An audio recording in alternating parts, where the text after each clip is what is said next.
Hello, my little fantasy nerds. Please join us for another episode of Dungeon Crawlers. Dungeon Crawlers! Dungeon Crawlers! Where I once again try to slaughter my entire group by form of rabid monkeys. So, But we love monkeys. Oh, is that what we're fighting this time? You don't know this. Spoilers. So, where the group were left off, they made their way via gaseous travel to the town of Thinsveld, where they learned Kaelin lived in a temple that made a lot of really good beer. They were introduced to several members of the clergy, a higher member of the clergy, Meister. Don't know what that was. Meister Oren is sense. And it's all good. Just caught me off guard. Meister Oren is sense. Who didn't divulge information outright through some very semi-persuasive, not arguments, but talks. Threats. The group was basically given the option to talk to somebody that would have further knowledge on the ordeal. They were led below a secret entrance that led them to sort of a grotto. Grotto. Thank you. Beneath the Temple of Thinsveld that not even Kaelin was aware of. Upon entered, they were told that it wasn't too late to leave. They decided to stay upon being greeted by a large, massive, ancient bronze dragon who went by the name of Ryug. Ryug the Crippled, or Ryug the Golden, who seemed to be missing his right foot and had a large scar that went from one side of the body to the opposite. Seemed to have cataract over one of his eyes. He gave you information regarding this demon that you were chasing, as it seems like he has done battle with him before. Also learning that Ryug was the cause, or one of the causes, of Zach to basically be unable to take a mortal form. He gave you information of ways to enter into the second layer of hell. One of the physical ways to enter. With some warnings. He gave you a pendant to, at first dawn, set it within a set of stones that would guide you somewhere that would allow you to enter, and he warned you of the two guardians of this door, Aeon and Froen.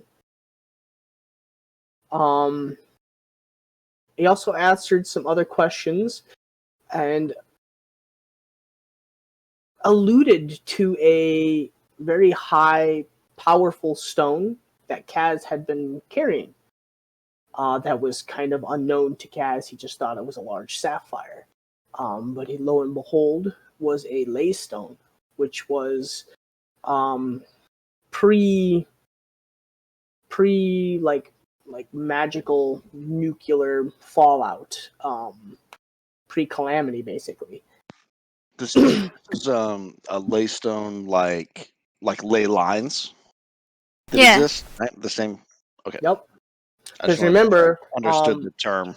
Well, remember there was that stone was sitting on that pedestal of some sort, Right. and it seemed like it was kind of lit in a light blue aura, and did have like some kind of lines that seemed to go off. I mean, you couldn't visually see the lines the entire way, but it looked like there was some kind of divergence, and the stone was just slowly rotating in place in a bright, almost like pillar of light.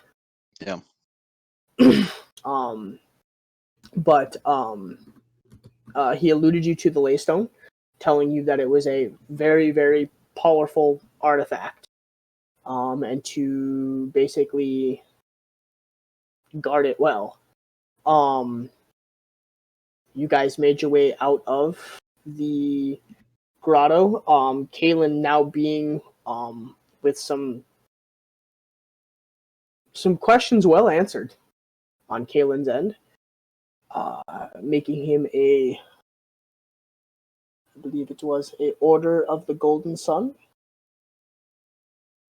Order of the Golden Sun, which he now seems to belong to, or seems to have been initiated into, kind of a secret organization of some sort. You guys made your way to the lake, finding the 3 stones, realizing you were about halfway through the day at that point, and needed to come back before the first dawn. And that's where we left off. You guys were kind of making your way back towards town at this point. It's about 2:00, roughly, kind of like mid-afternoon.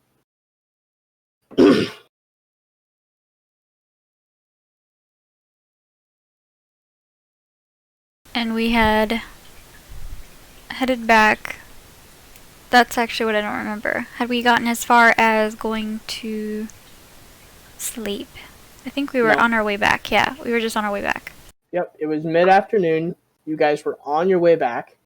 We You went guys have not. We went to the lake, right? Because Yes. we went to see where the thing was, so we could just know to get there immediately. Yes, you guys had made your way to the lake. You guys had found the 3 stones. Yeah. You guys had figured what you think is the right spot to put it at, and you guys were heading back towards the city. And Morn had stayed behind to fishing. Yep.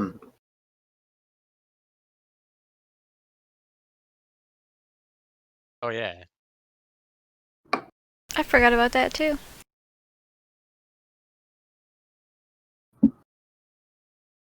Have a fishing rod, I don't think. Yeah, Morn has been carrying around. It must be collapsible. High tech. Or you just have a large pole always strapped to you. That could be too. Yeah. You never know. So what like would you going guys like to do? freaks. Morn is kind of haphazardly fishing. Yeah, I'm not even sure there's fish in this lake, but it's relaxing. So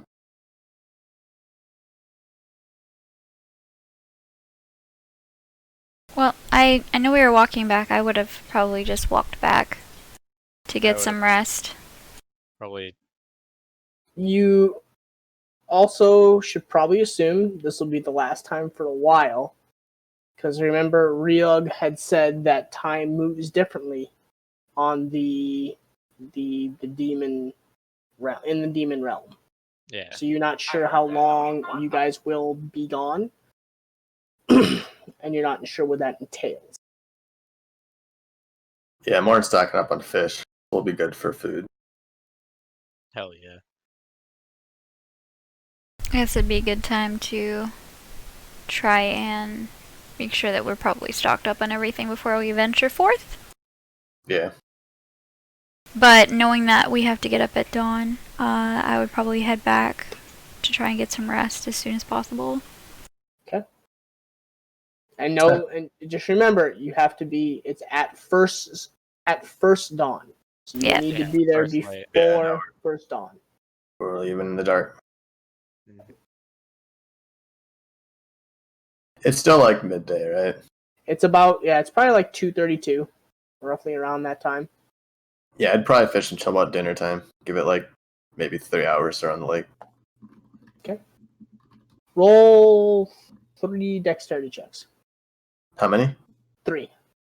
I heard 30. That seemed excessive. I also heard 30. Roll 30 dexterity checks. That's strength. I would. I guess I'll probably hang out with Okay. Lauren for a bit. I don't have a fishing rod, but I'll just chill. Just kind of watch him do it. So, you managed to get 2 bites, one of which is a giant sturgeon. Ooh. Yeah. It probably takes you the better part of like 20 minutes to reel it in. It's about half your body length, just big thick head. Oh, look at that, Ray. Now I'm gonna show Andre the big It's fish. a big one. Yeah. The last time I cooked up some fish for the party, they liked it a lot. I'll probably bring this back.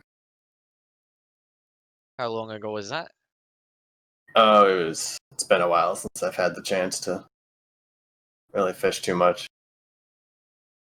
I tried it back and tried it for a little bit and didn't catch anything. I'm not really knowledgeable about the fishing spots around there, but this one seems to have done you well. Yeah. Pretty big fish for a small little lake.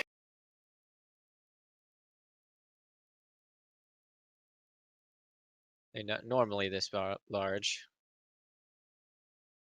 Now I wonder what else is in here. Who knows? Maybe one day we can come back. What do you want to try? Sure. I'll give it a go.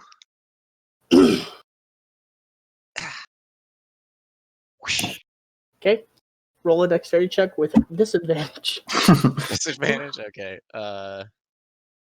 Why disadvantage? Oh, because he probably hasn't fished before.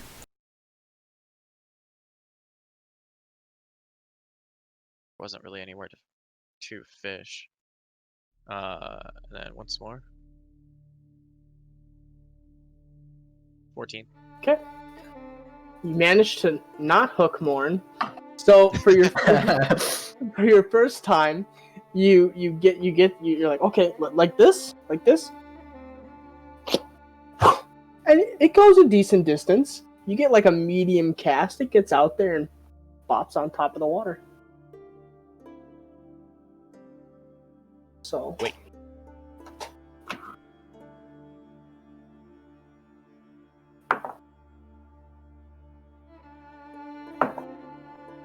Okay. You sit there for a second and you're like, yeah, it's kind of relaxing. And then the bobber just boop, boop, boop, boop, boop, boop, boop, and goes down. Roll a dexterity check.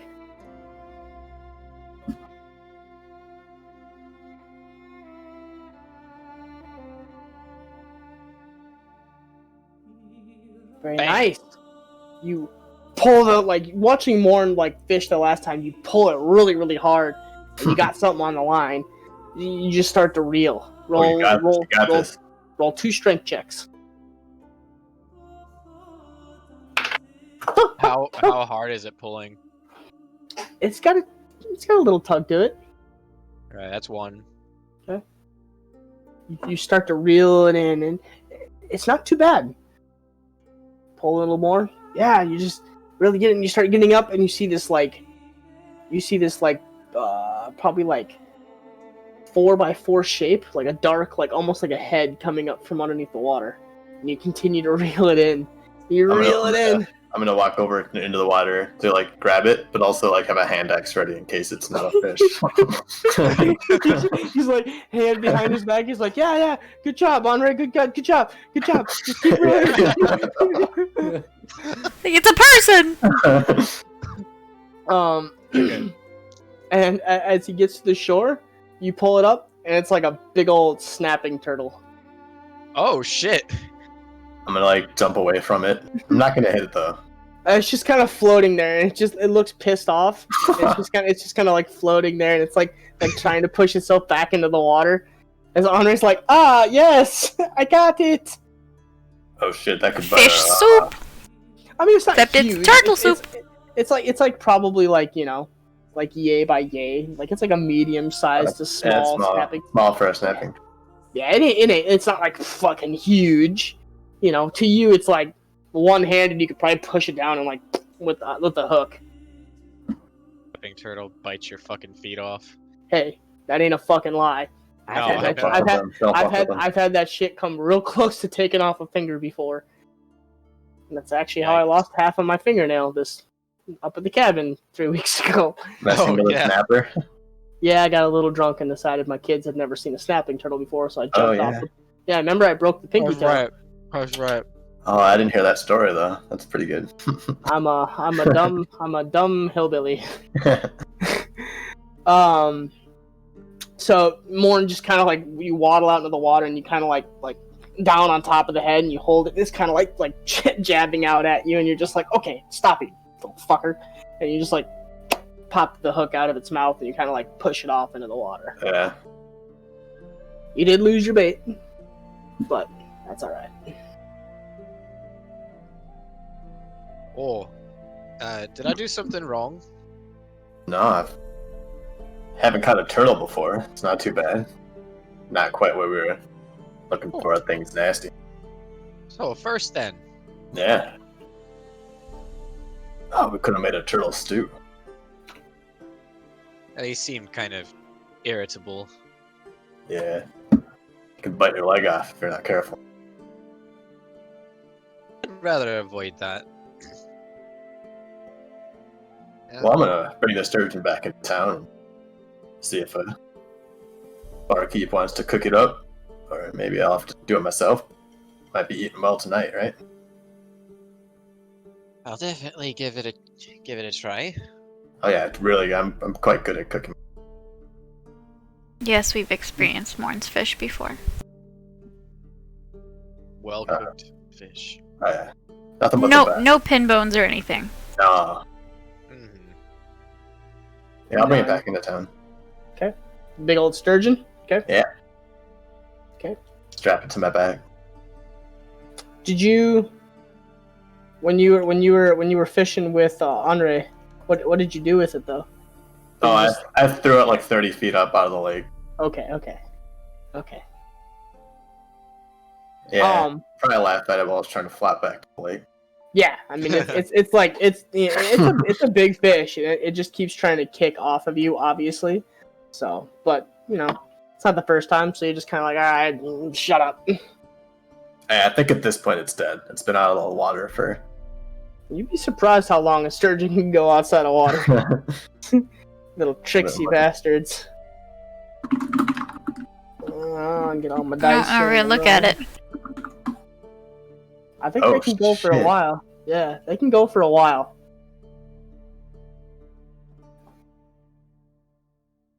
Surprised you, didn't it?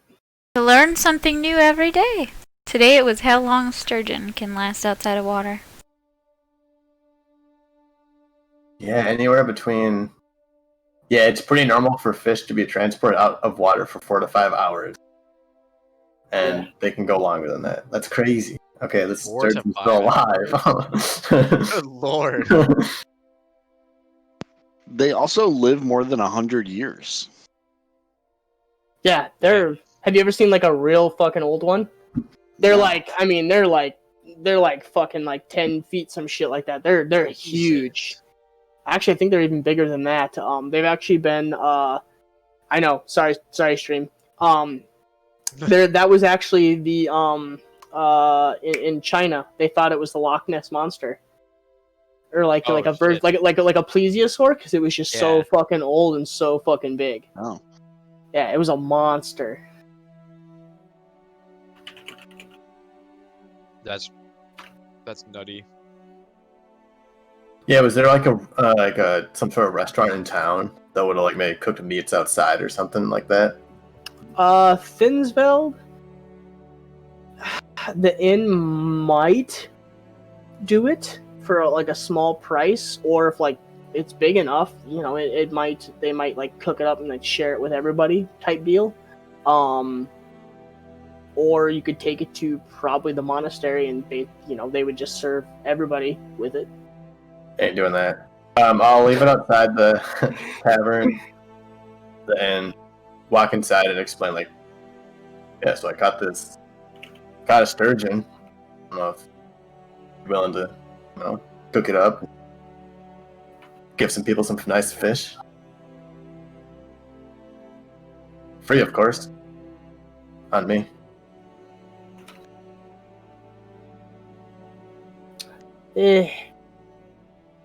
Yeah, I could do that.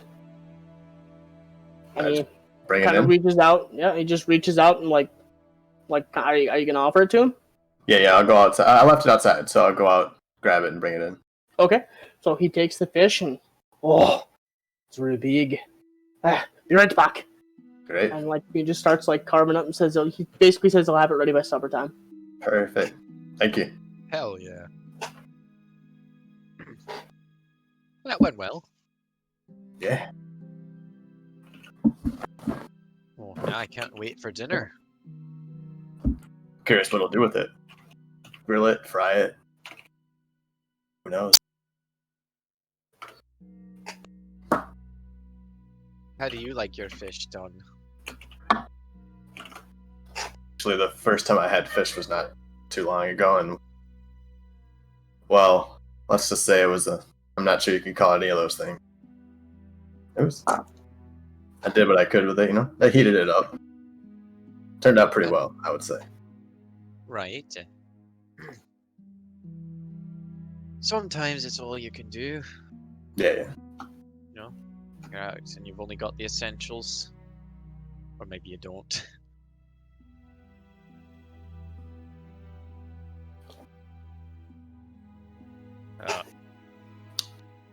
So I think by the time you got back, it had been it's probably close to supper. It's probably like 4-ish. So though anybody else doing anything during that time?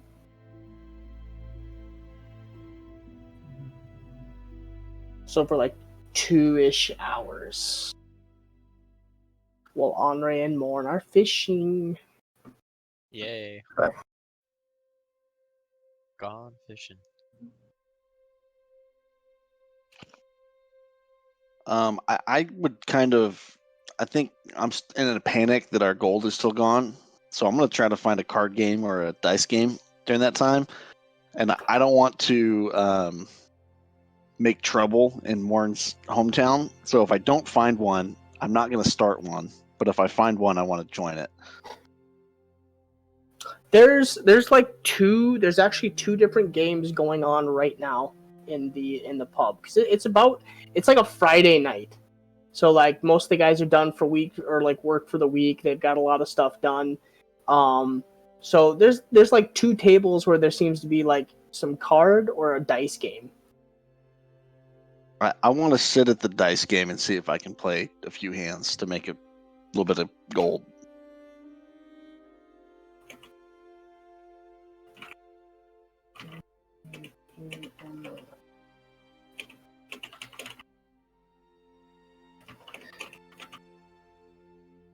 Sorry, I'm like doing like 17 things at one time. So the dice game is a game that you've never seen it before.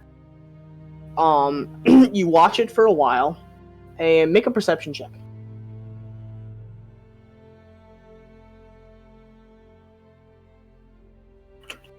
Cool. E. Okay. The only thing that you're able to grasp, welcome back, Cass. That tracks. It seems to be a game of deception. It seems to be some kind of game of deception. They roll the dice, they cover the dice. It's almost like a secret thing, and they seem to psych the other player out somehow. Like bullshit. Yeah, it's exactly almost like yeah. Yep. So it's like the only thing you're grasping, and you're kind of watching, and like people keep scooting in your way, and you're like, fucking move, and you're like trying to keep your eye on it, and like people just keep like literally scooching in front of you and like shoving you out of the way. A lot of people are kind of drunk right now. It's not like a full bar, but there's definitely a lot of people watching these 2 tables. Kind of entertainment. Am I able to sort of push my way to the front and ask if I can? I'll see if I can push my way to the front, and I'll put down 10 gold. Everybody's eyes get fucking wide. You are in a small farming community. 10 gold is a lot of money. And they're just like, you want in? Yeah. And they like pull up a seat, and there's like 4 seats right now.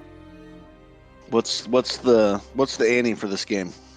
10 silver. And they're just like scratching their heads and like real confused.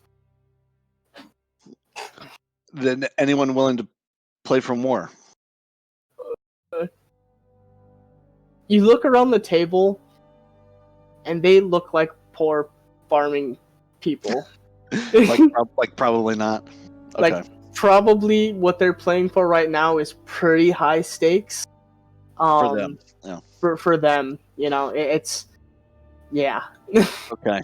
I'll put the gold back in my bag, and I'll keep a couple out and see if I can, exchange it for some silver. Or maybe I have silver in my bag. I mean, I guess we could say that, and I'll put. Oh yeah, I mean you've got 10 silver down. Yeah, you've got some silver. Okay, so you put the 10 silver down. So.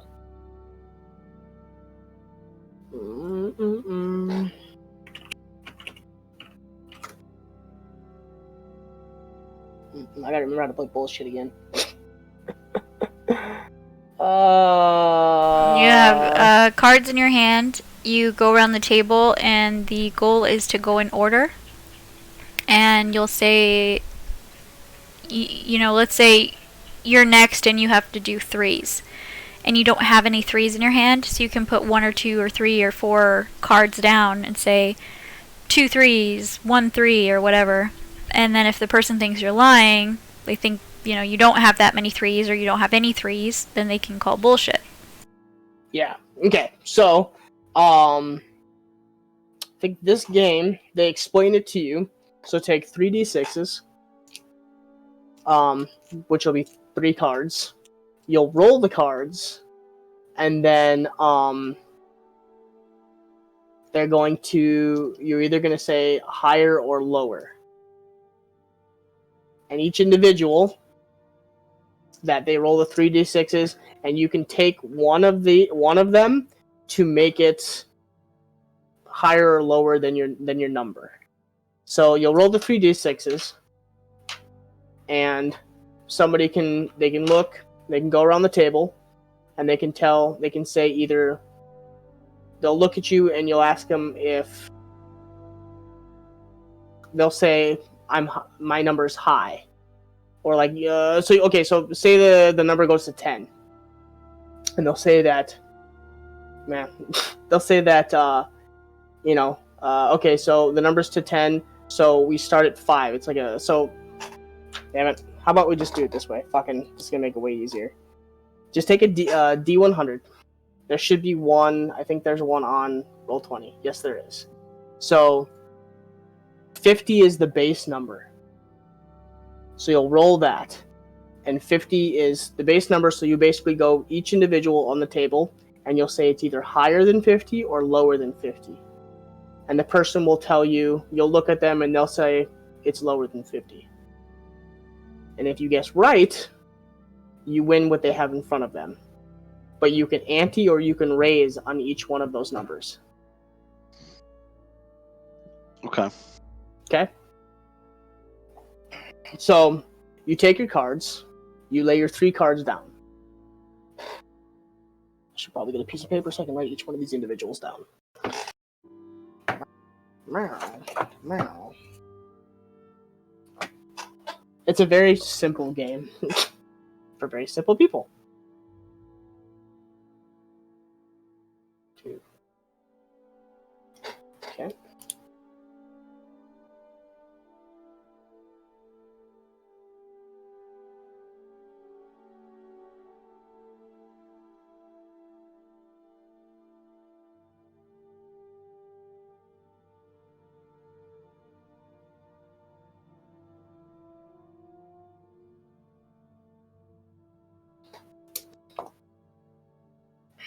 Or another one, they'll call it bus. If they call it bus, they got 50 on the nose.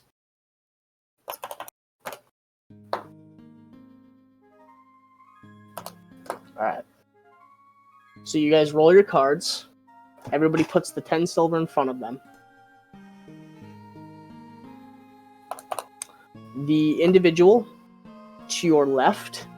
So the table sits like it's a big square, basically. Like kind of like a little whatever. But the guy to your left goes first, and then it goes counterclockwise to you. It's the guy to your left. And you can only call one person. He looks across the table, directly across from you. And he sits. And he looks. Raise you 1 silver. Higher. The next person comes around the table. He looks directly across at you.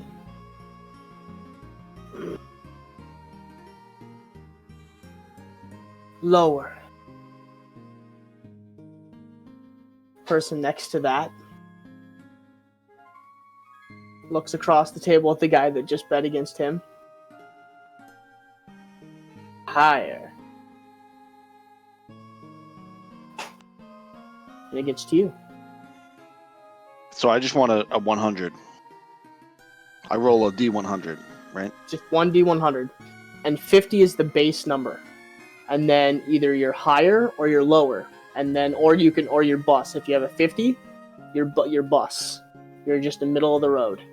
I'll raise the silver as well, and I'll say lower. Okay. But who are you doing it against? To the guy directly across from me. Okay, so you're calling his directly across from you. Okay. So Kaz is here. We'll say 1, 2, 3. So that guy said he was higher. This guy said he was lower. He said you were lower. And you said he was... You said he was lower? Yes. You said he was lower. And then, so just so you know, because it's a game of deception, you can roll insight against that individual. I guess let me do that. Because you're trying to read basically bullshit. Oof. Ooh, yeah. So you rolled across the guy, and you said he was lower. So And he said he was lower too? Or he said he was higher? So, I'll let you retract this statement when you look at him. So, you look across the way, you get your reading, and you rolled 25 for insight, and you said he was lower than 50? Or you're thinking he's lower than 50? I initially did, yeah. Okay. So you look at him, you say, maybe you're lower than 50. And his eye kind of like smirks a little bit. Like he's trying to hold back a smile. Yeah, because he's not lower than 50. All right. So no, I think you're higher. Yeah. So you think he's higher than 50. Okay. So you guys turn your cards over. The guy to your left turns his card over. Turns your card. You guys all turn your cards over. He calls the guy across the way on a 3. Oh, damn, didn't get him. Guy, whoop, and then I just fucking flipped my entire thing. The guy across the way, he called him at lower, and he did not get him. The guy next to him called you, and what was your number? 37. So he said you were higher, so he did not get you. So they push his money towards you. So you get two silver.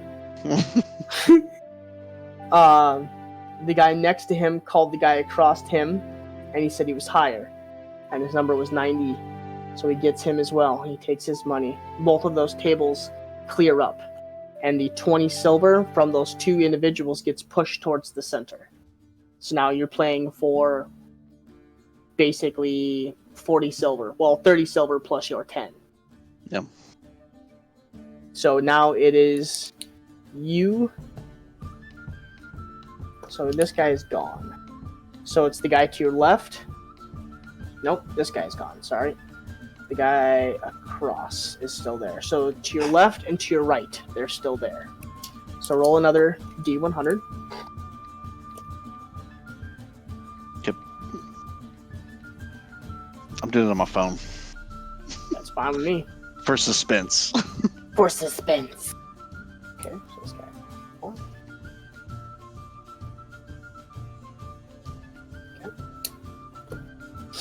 Sensing that they're being tricked a little bit, they both turn and look at you, and the first one to your left squints his eyes real hard at you.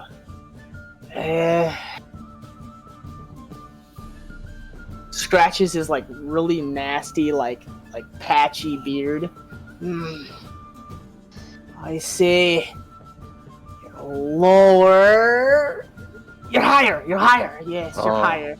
You seem so sure. You're higher. Yeah. I got you. And I'll raise you 2 silver. So he said higher. Okay. Goes around the table to the guy. He looks at you and raise you another. No, I can't. Higher as well. Yes, higher. Gets all like skittish and tells you he's higher. And then gets back to you now. So can I roll insight on the guy to my left? Yes. Jesus. Fuck! Okay, 25. Okay. So, how are you gonna word it to get him to call a little bit? I'll say, you seem so sure that I was higher, which makes me think you have a low number. No. No.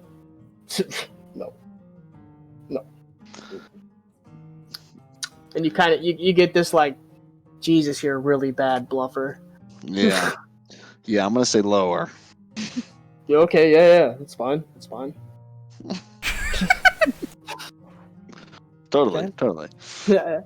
You guys flip your cards, and the guy to your left has a 24. So he was definitely lower than you. Fuck. So they called you. He said you were higher. I have 60. Yeah. So he gets. So you take 2 silver, and he gets 3 silver back. So he's still in because he hasn't quite lost because it was a draw on that one. Yeah. And the guy to your right started to like super energetic, like got his silver back for betting against you. Okay, so we'll go again.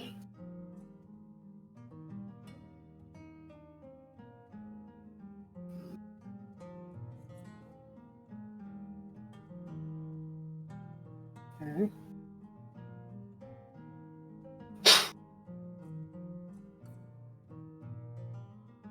Okay. So, the individual to your left looks at you again. I'm gonna raise you another silver, and I'm gonna guess bus. So he guesses a flat even with you. The one around the table looks at you again. Let's see if you can guess this. Since you kind of rolled for me to see this time. Okay. He starts reading you a little bit and like watching you, and you kind of give him a little bit of a smirk, and he like falters for a second. Lower. Yeah, I'm gonna go with lower again. He slides like 2 silver out. As he says lower, can I fake like not like I'm afraid, but like I'm on my Deception face, or something? like a disappointed face, like oh, Roll a he's got deception. me. Roll a deception. Or wait, he guessed lower. Yep. So I want to, if he says lower, I want to have like a smirk, like I'm excited, like he guessed it wrong. Okay. Yep. So, Go ahead. like, just, oh yeah, I was gonna say, we gotta get some deception in here. Okay. Yeah. So he like, no, I mean, it's higher. Yeah, it's higher. And like slides the 2 silver back out like a little further and like pats the table. Yeah. Okay. He got. You guys flip your cards over. The guy to your left, who said that you were Bus, looks at it and goes, "Oh, shit." Yep. And the guy goes around, and the other guy is like all excited and looks at your cards and, oh no. Actually, I don't even think you didn't get to make yours, did you? Yeah, you did. No, I didn't this round. So go ahead, do yours real quick. I want insight on the guy to my left again because I feel like I've read him good so far. Guy to your left. Okay. Guy to your left. This one was a little bit harder, but word it and see what you can get. What do you say? What did he have last time? He was lower. No, he was higher last time. I don't remember. I'll say I think you've got to be lower now. You've had some high ones, so now you've got to be low. So for like a split second, he kind of like is covering his face and his mouth, and you see just like a you said lower. Mm-hmm. Yeah, and he kind of like he just gives you like a tiny little smirk. You just see like a dimple, and the cheek just go up just a little bit. So I'll say, actually, my silver just told me that it's probably higher, and I'll see like raise the the silver to go higher. You just see the grin go back down, like the cheekbone just like instantly deflate. And you guys flip your cards, and he was definitely higher this time. As he slides the 4 silver over to you because he bet the 2, so you bet the 2 against him, so you get your 2 back plus his 2, and he is now out. As he guessed wrong against you, so it's now you and the guy to your right. So now the last one. Well, he guessed wrong too, right? Yeah, but you didn't guess against him. Oh, right. Okay.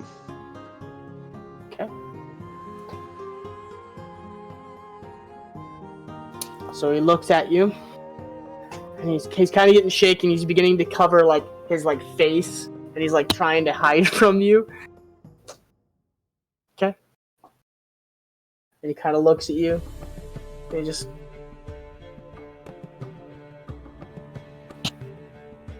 higher, and he slides like 1 silver out.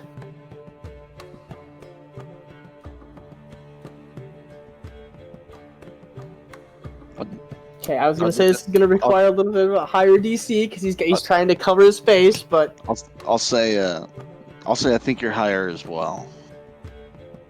And he just you see through his eyes, he peeks out and just like a defeated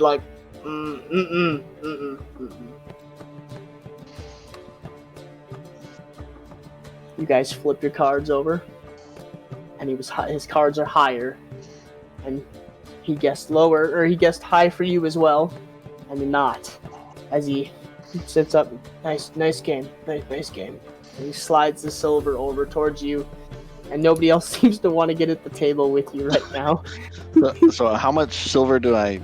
So you got 45 or so, maybe. I 50. think I was gonna say 10, 20, 30, 4, 8, 16, like 56 silver. Okay. Racking it in, Kaz. Yeah, it means a lot when you don't have your party gold anymore.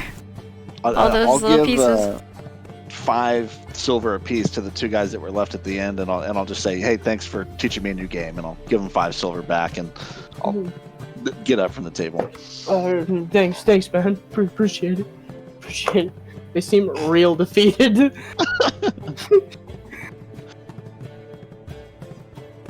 I swear to God, Kaz, I'll have some better gambling games for you when you go to the bigger cities. Well, it's funny. I always think I for someone whose character background is heavily into gambling, out of character, I always forget how the games work. So I'm like, well, I should remember those. And I would say on top of that, you guys you've only been to the 3 like big gambling spots. Like the big gambling spots are Tophet, which you were in one, Yep. Scornswald, and actually Jupiter has a big gambling area as well. Other than that, Oh, you missed out. gambling is not it's not a huge. There's gambling, but not to the point where you can make like some big money. Right. Denville's too much of a holy city. Correct. It's more of a like farmers coming in and they're kind of like, all right, let's throw down like some pennies and just fuck Something around. to do in the evening. Yeah. Yeah. So you just ruined some farmers' nights. So that one dude took 5 gold away from me the night before. Oh yeah. So about a little bit of time goes by. So Kaylin, are you doing anything during this like 2.5 hours? Sure. Well, Henri and Morn were fishing and Kaz is gambling. I would have gone up to my room and I would have worked on my weaving actually. Okay. You're gonna have to remind me on this one because I've been really, really bad about remembering our checks. I know that we're we're a long ways in. I think we're like 10 or 12 checks in. Yeah. And then on top of that, I think we're doing dexterity. Yeah. And was there something else? No, just straight dex. Okay. Yep. So you were working on. I think you were working on a set of shoes, were you not? I believe you No. said it was a very nice shirt. Yes. Yes, you actually just finished a shirt. So, what would you like to do? What are you going to start now? Or no, it was towards the end of the shirt. Yeah, that's exactly. So, I forgot about that because I think the last time you did it would have been overlooking A long time ago. Overlooking Mugthaw, I believe. Yeah. So, and I think you were towards the end of it. Yeah. So, what are you? Because you're getting towards the end of it. So now you're gonna start doing like the final touches. So this is kind of like the embroidery and or like if you're going to do any kind of like like gold like linings or anything like that. Like you've got like the shirt made, like you have like basically like a white shirt, like a tunic almost white shirt. Just touching up on the areas that I need to improve on because the end goal is to obtain proficiency with Weaver's tools. So Correct. So make a dexterity and make an intelligence check. That one too. Dexterity and intelligence, because you're gonna go back over and just look at like, because this is your first piece of like made something, and you want to go back through and say, okay, I finished it, but how good are my stitches? How good are my sews? Did I cross thread enough? Is it tight, or is there like giant ass gaps the whole way down? yeah. And as usual, I'll enhance the dexterity. So that's 5. And then an 18. Okay, so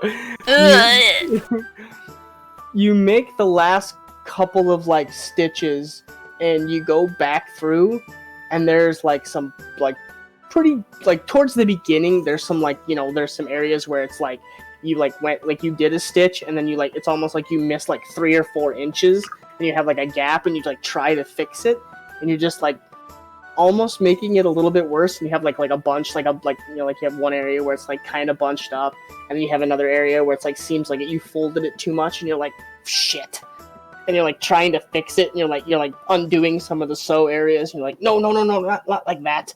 Oh, okay, come in like this, and you're just really having a hard time getting that nice finished look right now. You do see the couple of areas to fix to make it kind of like flow together and like really like a nice outlined tunic, but for some reason it's just the work is super fine that you're having that issue. Oh yeah.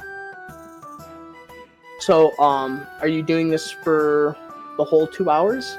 Yeah, I'm doing it for both hours. Okay, so you can do it. I will let you do it one more time.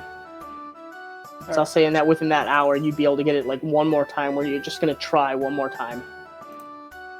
10. Yeah. So you fix one of the spots. You're able to get like one of the stitchings undone, and you kind of like re-stitch, and you just finally do it. It looks like decent, like it looks pretty good. Yeah. And by that time, that 2-ish hours, like the end of that hour would have happened, and you're kind of going into that second hour. So do you want to enhance ability and try again? Yeah. Okay.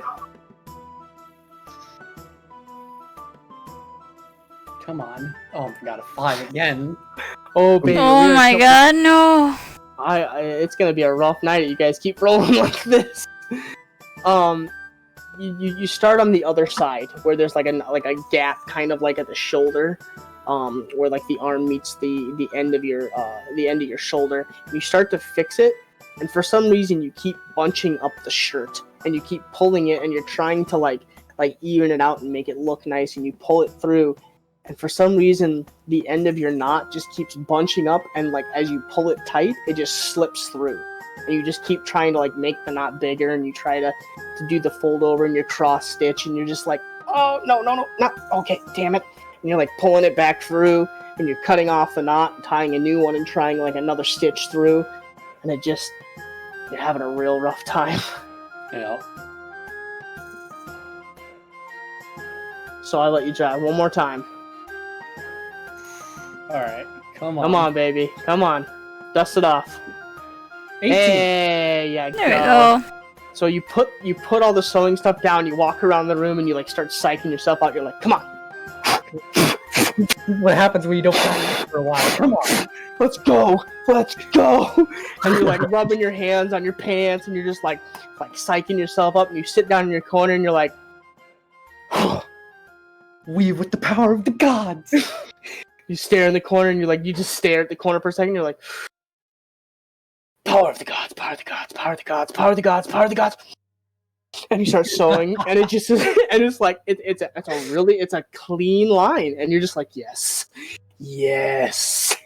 And you get like a really, really nice stitch the whole way across, and you actually like undo some of your previous stitches and like fix it the whole way up the collar. And it looks clean. It's very tight. You don't even see the stitches. It pulls in tight, and you just see the seam. Looks very nice. Okay. Arcadia, are you sleeping? No. Okay, what are you doing? I messaged you. Oh. Alright. Roll a stealth check, unless you're just walking out the door. Well, I don't want to make sure nobody sees me. Correct. Watch this like fucking 42 again.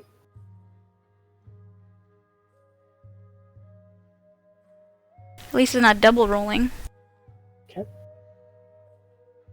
Yeah. So it's about, at this time, it's probably around like 4:45. You can kind of start to smell something fishy being cooked in the back. You realize supper's getting close, and you kind of sneak out the back. He's not paying attention, and you see Kaz kind of gambling. You see Morn just kind of sitting in there waiting for the fish to be done. He's having a beer. Henri's kind of sitting real close to him. Kaz just kind of disappears upstairs for some reason. And you just kind of like back up slowly. You just sitting against the counter, and then you just kind of like roll into the kitchen and like out the back door. And you walk down the same. You walk down the same cobblestone looking road that you did before. You go for about another, block or two. You make a right, and there's your familyhood home, your childhood home again. Is anybody outside again? Nobody's outside this time. Am I sure nobody's outside? Or is anybody around that might be looking at me or might be able to see me? Roll a perception check. Okay. As far as you can tell, you don't see anybody around right now. I'd like to go up to one of the windows. Okay. and look inside. You walk up to one of the windows. Which window are you walking up to? There's it's kind of like a standard home. There's 2 windows to the front, and then there seems to be one kind of around the side. Almost like it's like up over the kitchen, you know. Yeah, I was gonna say whatever one I would know would be for like the kitchen or the living room area. So you know there's one in the back that faces out into the backyard that overlooks basically the dining room, kitchen, and kind of the living room. It was a smaller house. I'd probably go to that one then. And then there's one that like is basically up over like where the sink is. I'd probably go to the one in the back. Okay. So you kind of, you know, like you look around, you walk to the back, and you kind of slink against the side of the house, and you're right next to the window. And you hear talking, low talking. Look carefully in the window.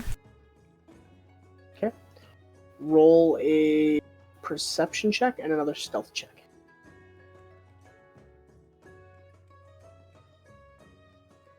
Okay. You kind of lean against the house, and you just slowly arc over and lean so that your right eye is able to catch just enough as it catches around the corner. And you see your father sitting at the head of the table. You see your mother sitting with her back facing to you, and you see a small boy on the left side of the table. They seem to be eating some kind of soup and bread with what looks like some kind of like pheasant or something sitting in the middle of the table.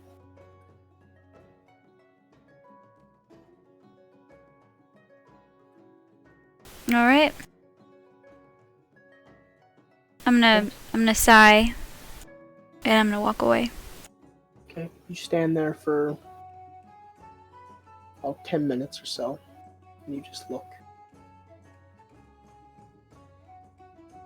And you let out kind of just a long sigh.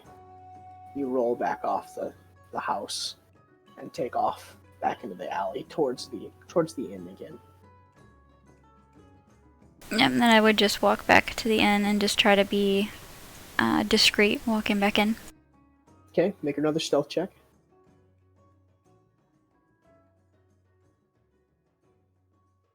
Yeah, baby. Nobody even saw you leave, and all of a sudden you're back in the same exact spot. You didn't even move. Just like up against the wall. Like a ninja. Perfect. Executed gracefully. And as you roll in, food is being served. Morn, you're the first one to get it. It is fish head soup. Little bit. It actually is really good. It's got it seems like parts of the fish bone were used to kind of cook the marrow into the actual broth, and then pieces of the actual fish were cooked and are floating in there with some chunks of potato and some other meat, and almost like it's almost like a cheese soup. It's fucking delicious. It's hearty, but it's real good.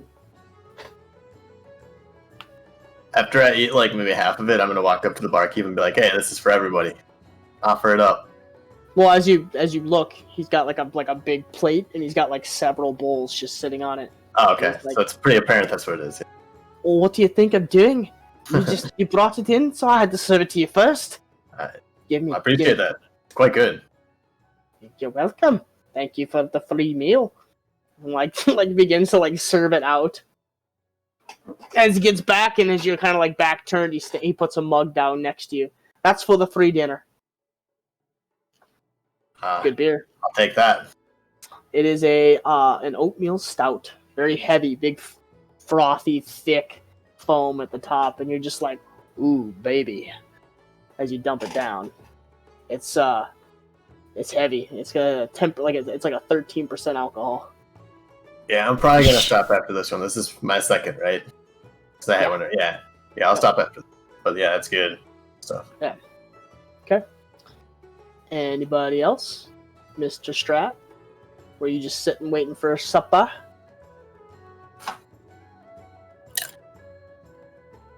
Mr. Andre. Oh, you're muted. Son of a bitch. Yeah, I'm just waiting for Okay. supper. You get your meal. You get your free beer on the house. It's good. It's real good. I'm enjoying this. Yeah.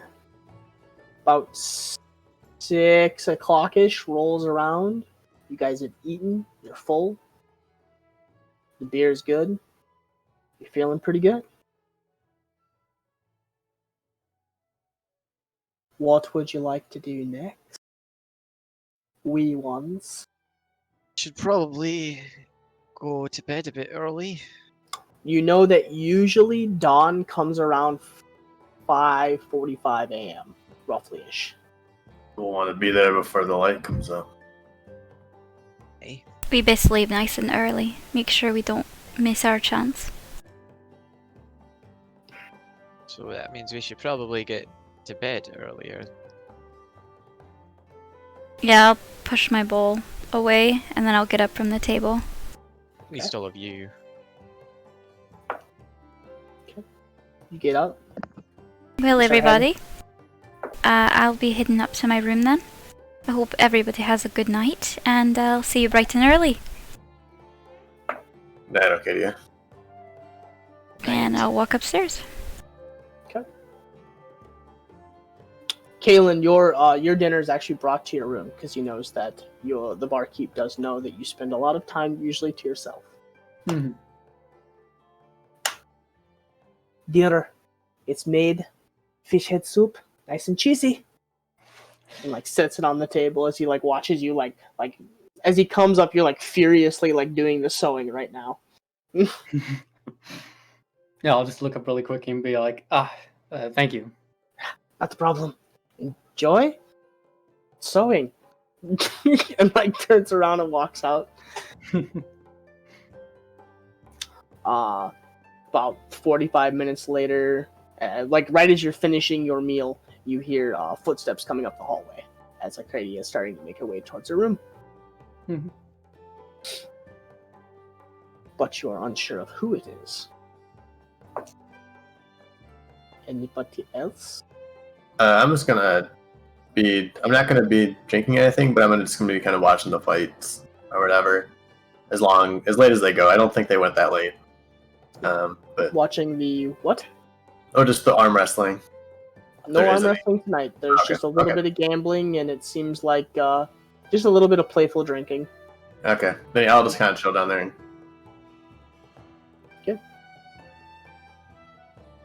Yeah, your friend has not come back tonight. You might have hurt his shoulder. Good. That's what he gets for beating me. Challenging more.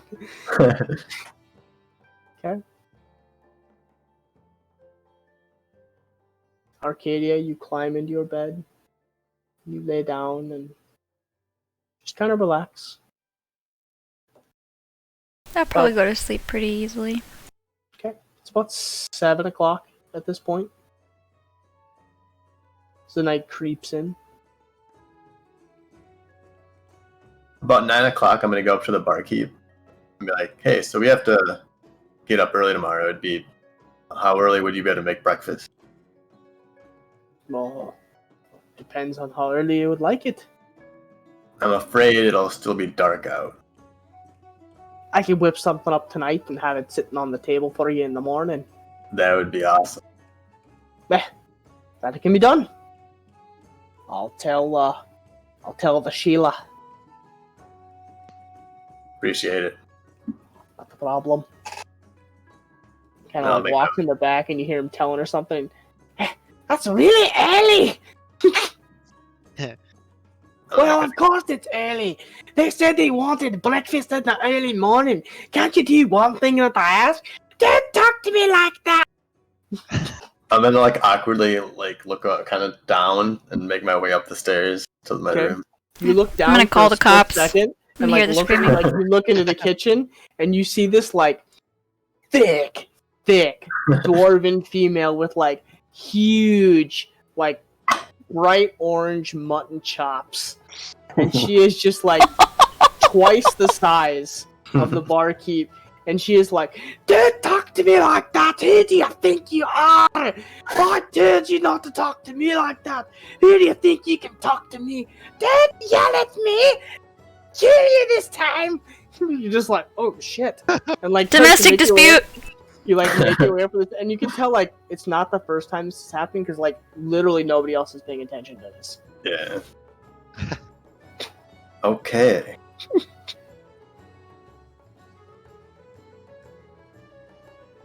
You begin to make your way up towards your room. It's about 9-ish at this point. Cass?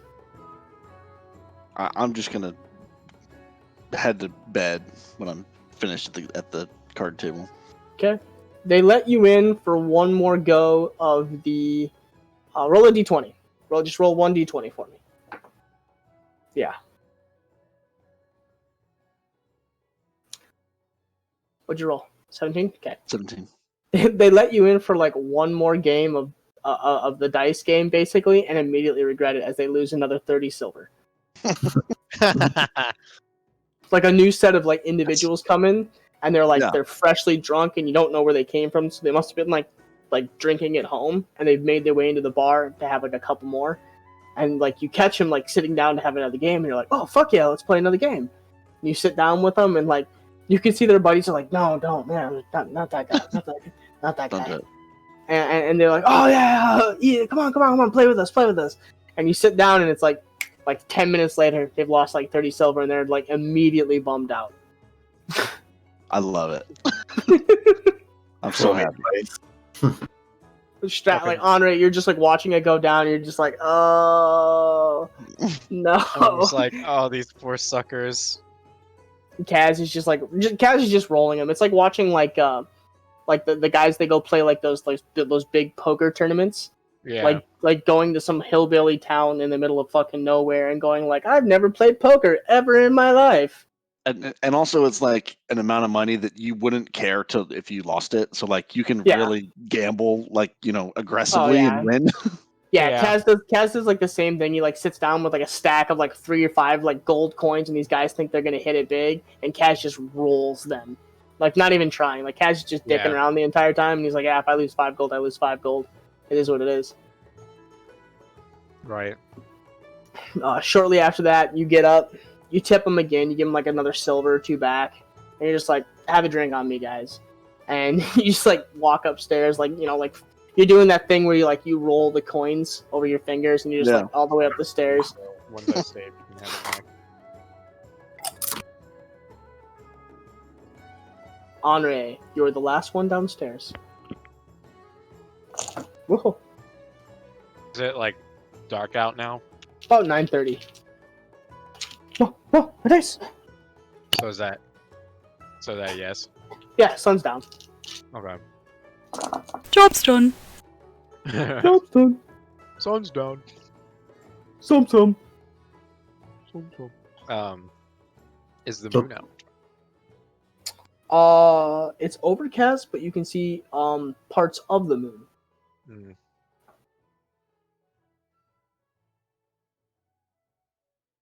Suppose if I can, I'll find a way onto the roof of the establishment.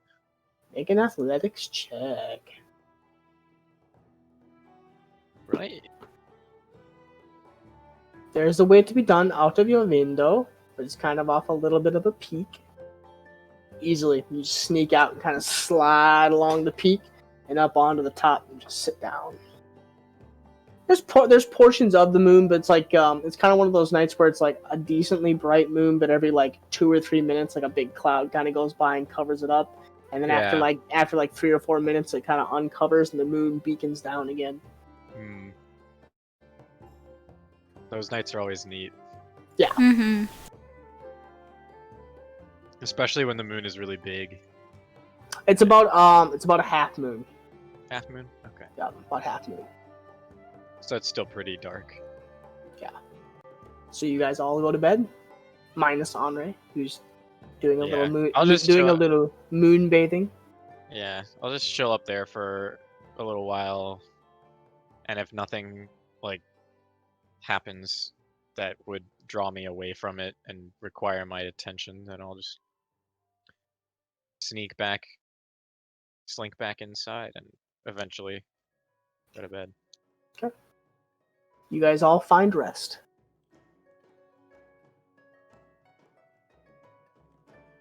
Midnight comes. 1, 2. Kaylin, you find yourself dreaming. You find yourself suddenly. I need ominous music. Did I need Kaylin go to ominous bed? music. Yep. One Yeah, second. you're all sleeping. You're all sleeping. He's dreaming. Okay, I got it. 1 second. I need ominous Unless music now. More gets first. Tense, creepy, horrifying. Tense, creepy, or horrifying. Morn's got it. You're good. Thank you. You find yourself suddenly walking alone in this wooded area where all the trees around you are dead. You hear moaning.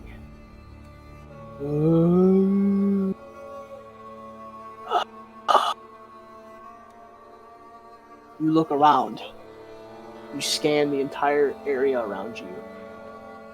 You don't see anything, but you just keep hearing it, and it sounds like it's getting closer and closer.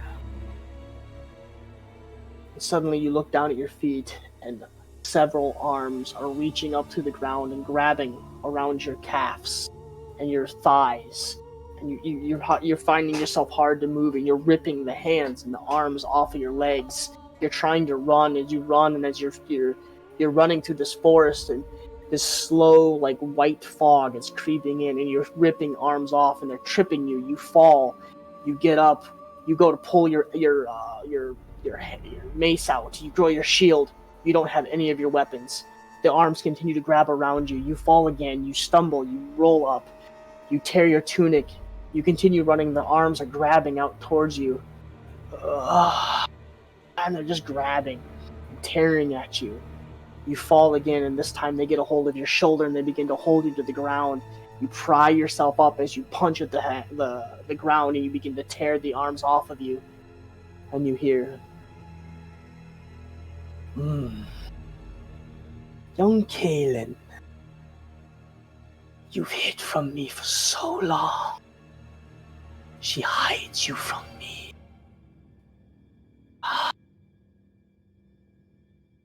You can't run forever. Your master is mine. But you will be an addition. Oh, you're... Oh, yeah. And as you, try to pull yourself up and you turn around, a cloaked figure standing in front of you, shrouded. You see nothing. And suddenly a hand thrusts out towards your face and grabs you around the neck. Make a charisma saving throw. Okay. A fine addition to my collection. Okay. 20. He grabs you around the throat, and you begin to feel something from his face seep into your face, and you start to lose consciousness. You start to lose willpower, and you thrust your hand out towards his face and push him away, and you undo the hand off of your neck. And as you do, you suddenly wake up, and you're sitting in bed, and you are just drenched in sweat.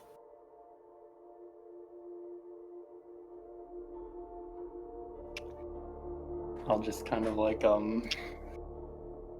be probably panting, and I'll just say, say to myself,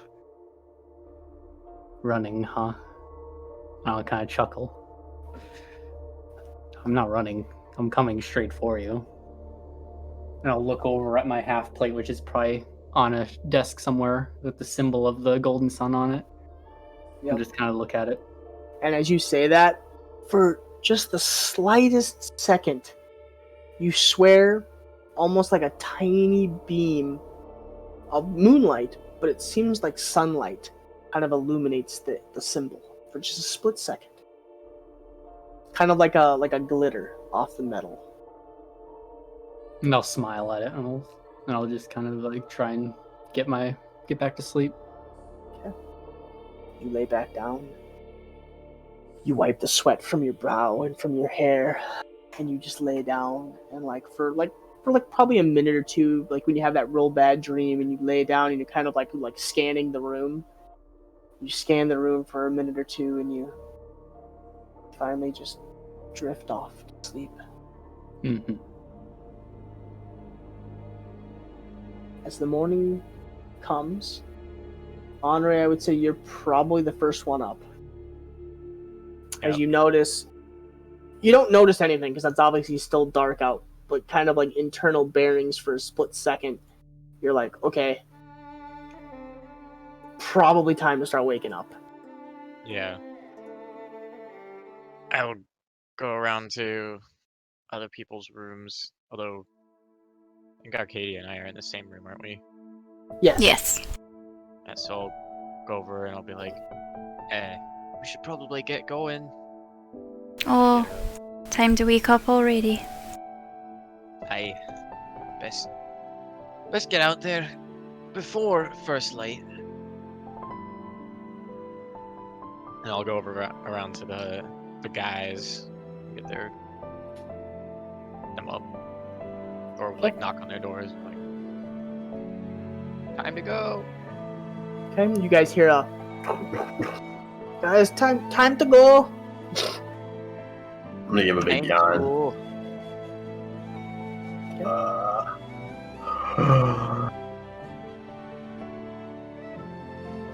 I'm gonna grunt and just roll over. Wake You up! did- You're going to be late for school. All you hear when you knock on Morn's doors.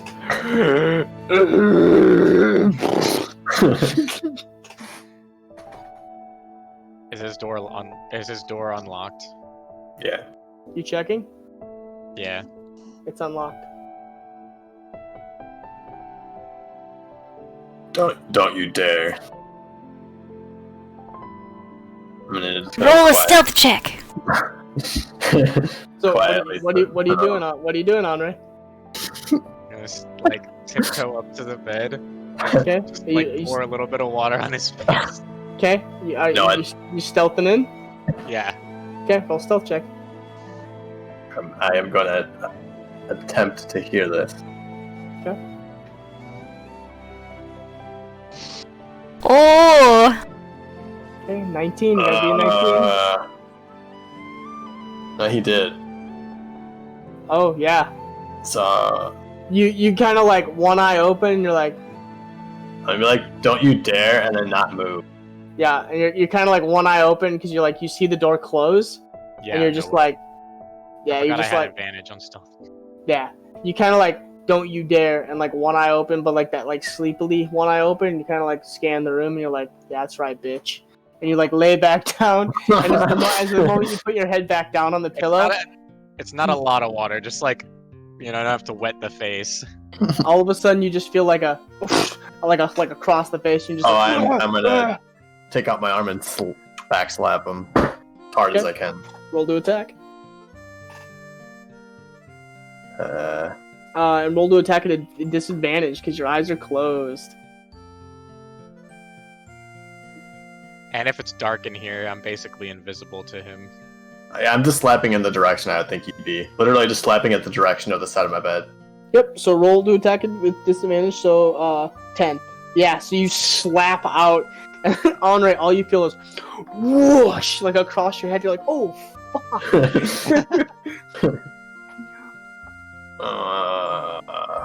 And I'm gonna Said stand it's up. time to get up. Yeah, It's yeah, a- yeah. It plays don't want to be late. the Legend of Zelda beginning song. Like exactly when that's happening. Listen! Listen! Okay, I'll make my way down. Grumpily look for the food that should be hopefully sitting. It's just sitting in the middle of the table. Yeah, I'm gonna go straight toward it. Start silently eating. Okay. It's a little cold. You feel like they probably just stayed up really late and then made it and then went to bed and left it out, That's- like hoping you guys would get up early-ish. That's okay. So, okay. Kalen, Kaz, you guys would have heard the knocking. Yeah, I would have got up right away, spent some time putting my armor on, and then head down. Okay. Yep. Okay. I'll do that too, and then when we're down there, I want to look for something I can take with me, like a mug or Oh, there's tankards that are still sitting out from the night before. something that would be like reminiscent of this bar, right? Like a Hard Rock Cafe T-shirt, A souvenir. right? Yeah, so some kind of souvenir. So sitting on the counter, you would actually see it's not for the bar, but it is the barkeep.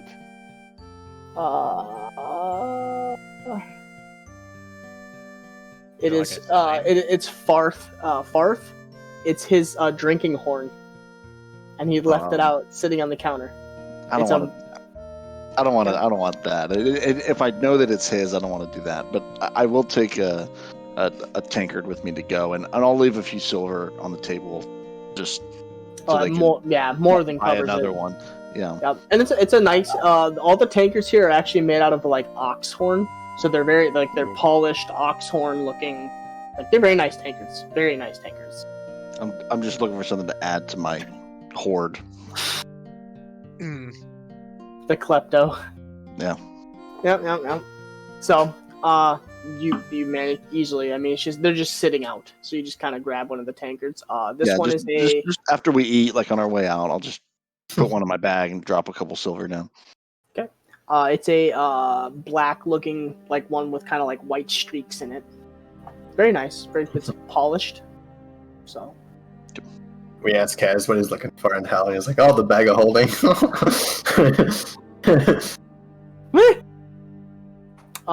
You guys may begin to have breakfast, and you guys start to make your way out of the door unless you're doing something else. No, we'll just eat and then want to promptly head out.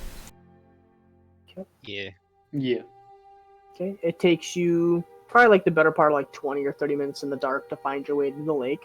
Not horribly bad, but you're kind of like for a second you're like, oh fuck, we're this way. And like you make your way to the lake, you find the 3 stones as the sun begins to come up. Seems like now would be the time.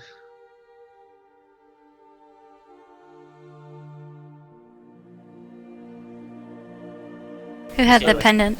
Kaylin, you yeah. had the pendant, didn't The you? sun is starting to come up. Yep, I'll present the medallion and I'll insert it into the stone. And as you insert it into the little hole, like 4 fingers come out and actually lock the pendant in place.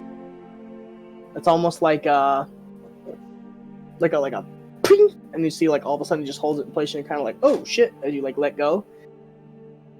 The sun hits the medallion, and as it hits the medallion, a beam of light shoots off directly towards the center of the lake.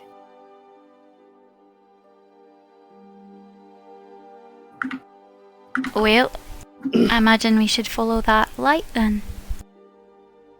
Seems to be that way. I wasn't anticipating needing to go swimming. Yeah, me neither. And it looks like it's probably like 150 feet offshore, 200 feet offshore. You're not real sure. It seems to be like out in the center of the lake. Ways out there. I will probably take my cloak off and put it in my bag. Okay. We don't see like a rowboat, like a small, like a Oh yeah, like a couple point. person rowboat there. we're gonna Make a have to perception dive in check. either way.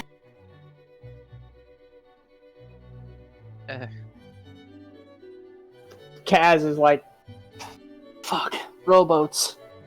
What's a rowboat? And like looking all around. And as soon as I It's see just him- funny because like my perception is +2, which is not great, but it's not terrible. It has been You just tonight. roll such awful. Like- throw. No, Every it's time you always do been bad. perception- Every time you Never. do perception, it's just like tanks. Yeah, it's so weird. As soon as I see him looking around, I'll say, "Don't worry, I can cover it." And I'll cast Water Walk. Ooh. I will still take my cloak off. Ginge didn't think of that. What's that? No. I thought of that. Okay, so you guys begin to walk out. Within an hour duration, yeah, you guys easily make it towards the center of the lake, and as you look, the light seems to just go straight down into the water. What is that? I was just Kaz turns and assassinates Kalen. for recharges on my staff. Oh, At dawn, I used like all of them for to get us to Finfeld, so I'm just trying to get it back up. oh, yep. This is a lot better than swimming, I suppose. Yeah, I'm visibly like agitated, by the way, while we're walking over this water. Yep, and as you're walking, so like I said, when you walk for a while and you're kind of like, okay, yeah, there's going to be like an island or something out here, you get out to the center of the lake and you notice the light is just shining straight down. Well, looks like we are going swimming. We have to swim down deep. Can you not swim?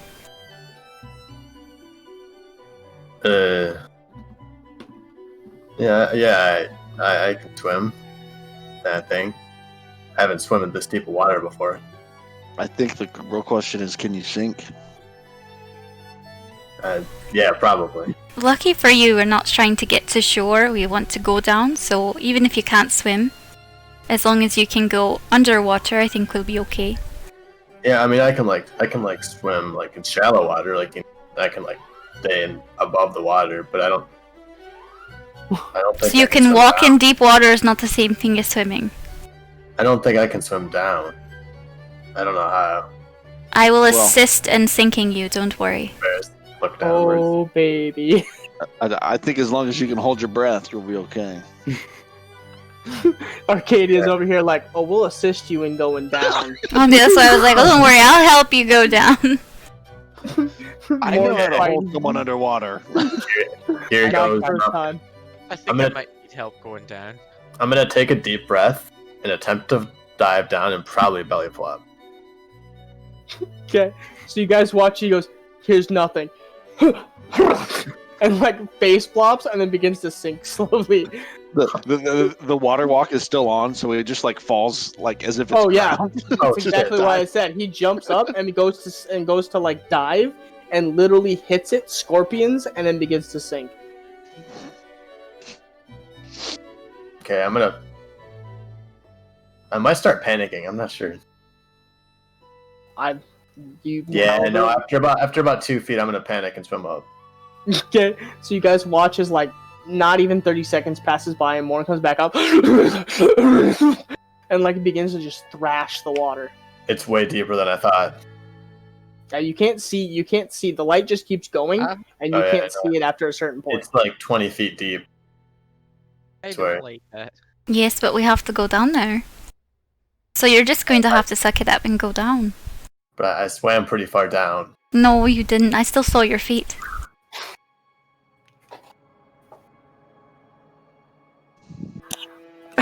I'm gonna grab a hold. Maybe someone else. I'm gonna grab a hold of Morn's arm. Take a deep breath, okay, and hold it. Okay. Oh, baby. And I'm gonna pull him underwater and swim down.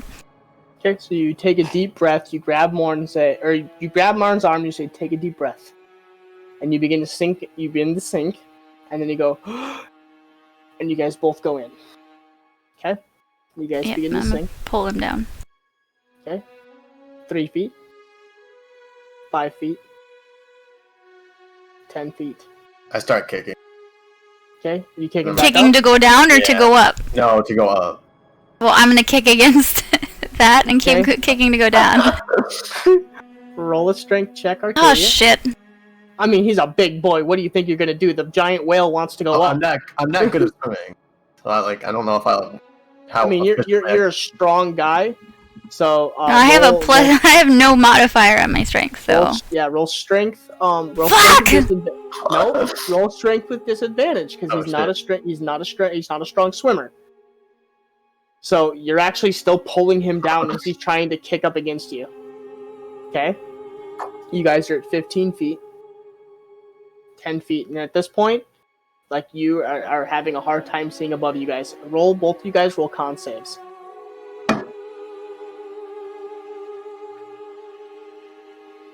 Okay. Morn, you're having no issues holding your breath. You are still okie dokie.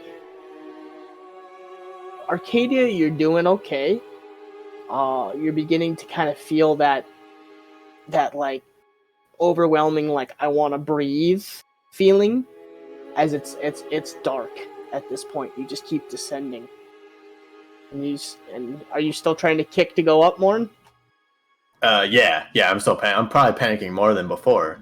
Okay, so this time just roll strength. Me? Arcadia, you too, if you're trying to hold him or if you're letting go at this point. Shit! Because he rolled 20. Yeah, he's like, oh baby. Fuck! Yeah. he is like pulling you up. Do you let go? Or Yeah, I'm gonna let go. Okay. Here's another thing. Morn, it's complete darkness. Roll a intelligence check to see if you know which way is up and which way is down. Okay. Oh my god. You flip once and notice your bubbles go this way, and you go and just start like flopping. Oh my god. You are full panic mode. Arcadia, you go another 5-10 feet. Roll another con save. Nice. You feel that urge to breathe. Like the urge to breathe. And you're on the cusp of starting to like maybe start drowning, but you hold it together and you keep going and you think you see the bottom about 5 feet from you. Like it's just complete darkness. Do you just keep going? Yep. But well, Okay. do I still see the light beam though? You don't see anything. I thought there was a light beam pointing. Well, the light's going into complete darkness. Okay. Well, I have dark vision. Okay. Roll a perception check with disadvantage. No, actually, because you have dark vision.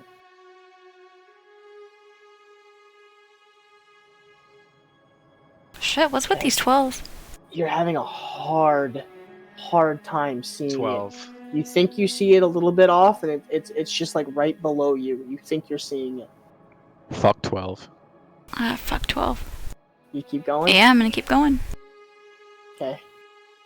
You get right almost next to the bottom of this lake, and the light seems to like, you spot it for a split second, and it seems like it's like right there, and it's like right in front of you. Morn, roll a con save. Oh yeah, big breath. You're just like flailing and like still good on breath, and you're just pumping at this point. It's right in front of you, Arcadia. You're literally, the light seems to go, and then it like stops right in front of you. Alright, do I see like a door or something?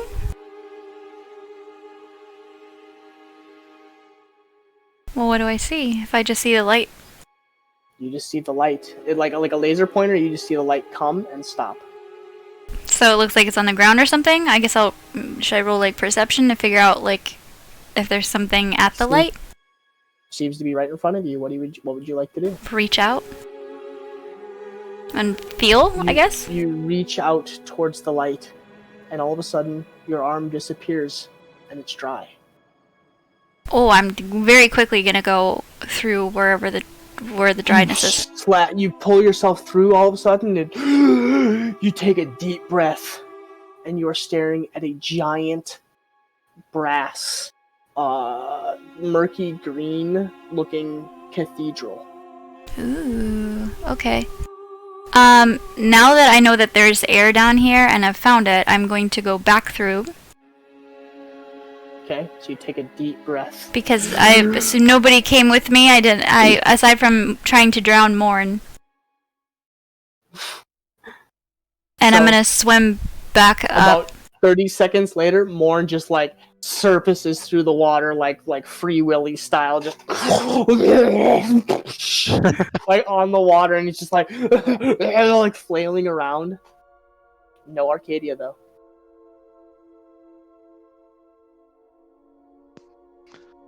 Arcadia's still down there. She was pulling me down, and all of a sudden she couldn't swim anymore, and I tried to grab. There's nothing I could do. I don't know where she went. How far down did you get? Oh, I've never been that far. Like my ears were hurting. It was pitch like black. pitch black. Yep. It was probably like 3 minutes down. Like we were swimming and Oh swimming my and God. swimming. I feel like Morn is the embodiment of like a toddler for their first time going underwater. I was down there for hours. The guy in the group that could probably hold his breath for like 10 straight minutes, like can't swim, just wants nothing to do with any of that. I will have been. I'll be swimming back up. Like someone needs to go down there and get her. So make 2 Constitution saving throws. Me? Or no, Arcadia. Okay. Okay. Make no, you wouldn't need to make an intelligence because you would just step out and like literally just kick Go off. straight up. Yeah.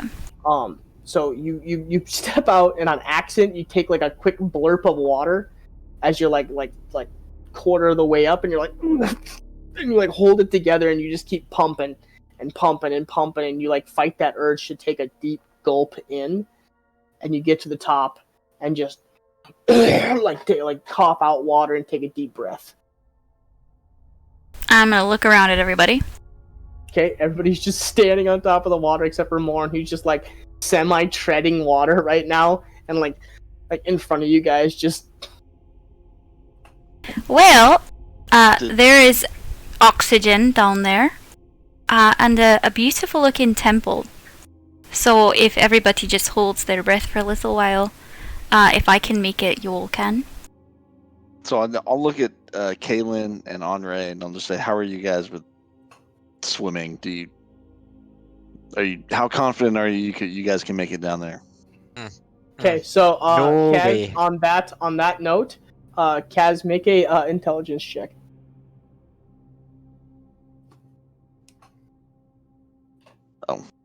Intelligence is.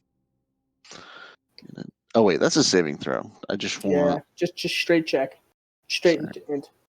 There we go. That's a no. So okay, never mind. Go ahead. I can make it down there.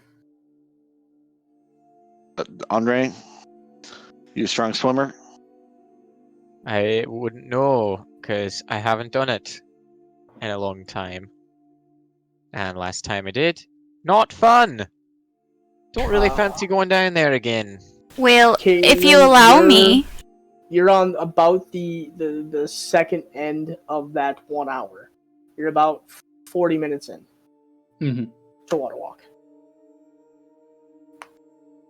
well, if you allow me, Henri, all you have to do is hold your breath. I know the way. And I can expedite the process if need be. How would you do that? I can help someone, but I can only help one of us. I can help all of us. Okay. Okay. But what do you Information have that would in have been useful a long time ago. Perhaps before we went down there. I can control the flow of water in a 100-foot cube on any side. I could just make it go downwards and propel us. Oh, that's a nice trick. Let's do that. Another thing, Kaylin, just so you know, this is the reason I Kaz rolled the intelligence check, but since you are in the full suit of armor, you're basically like a giant weight. Yeah, I was about to say that too. Plus, my armor can help me. Oh, yeah. So. Yeah, I you're mean- just gonna sink to the bottom anyway. The moment water walk ends, you are going to go like real quick. Like you are in Bye-bye! like you're in half plate, right? Yeah, half plate. Yeah, you are gonna sink like a fucking rock. Oh yeah. You guys are literally just gonna watch Kaylin go, okay, time is... Oh, no, I'm in splint mail, but it's still 60 pounds. I mean, that's heavy. God. Yeah. Do you mind if I take some of that? It help me. Don't worry, my spell can get us down there fast, as long as we're all ready. As Arcadia did all the swimming.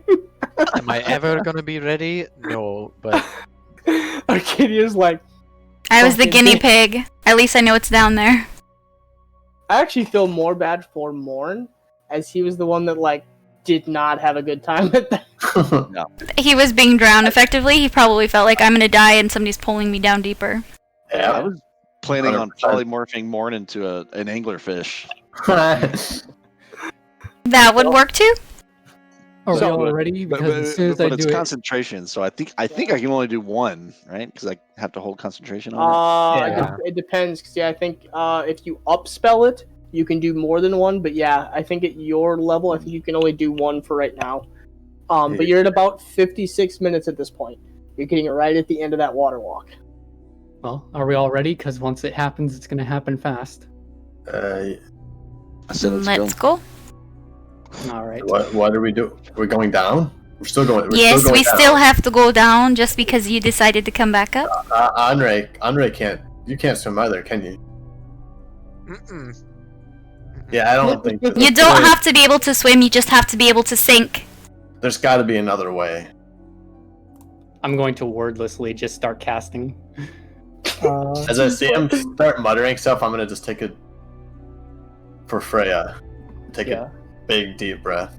I'll cast Oh, control for free. water. This is all a very long spell and it has a ton of effects. I'll be using Yeah. the redirect flow effect. So I'll just cause the water to flow down for 100 feet. Just basically a big giant water propeller.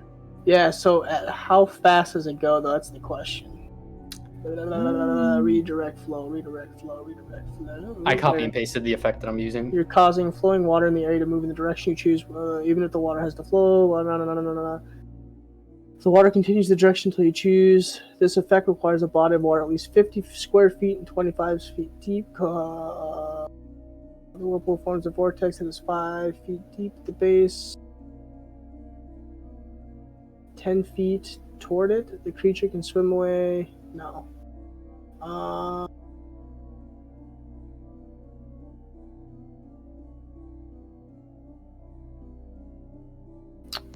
No fucking idea. We'll just say it's pretty quick. Mm-hmm. You guys take that breath, and all of a sudden, you like, as you're noticing, you like more, and you like look up as you see like Kaylin like muttering the words, and you're like, oh shit, for Freya, and like take a deep breath, and Andre, you're prepping yourself for like, okay. I suggest you both hold your nose. Don't know how fast we're gonna go. I wouldn't want you to get water up your nose. The moment you fit, we'll say it's almost simultaneous. The moment water walk ends and you guys are like starting to go, and you watch as Kaylin just like disappears quickly, all of a sudden you guys feel like almost like a sucking sensation as you're just, and you just like are down, and you just start going more, and you start to like try and kick up, but no matter what you do, it is down, and you're just going. You're kind of flipping and turning, and you're just being pushed towards the bottom, and all of a sudden, you make contact with the bottom of the lake. It only takes about like 30 seconds, if that. So there's no con save at this point, and it is pitch black. Night vision. It's pitch black. I'm gonna tap the bottom of the lake. Okay, it's mud. Do I see the beam of light? Make a perception check. Oh fuck.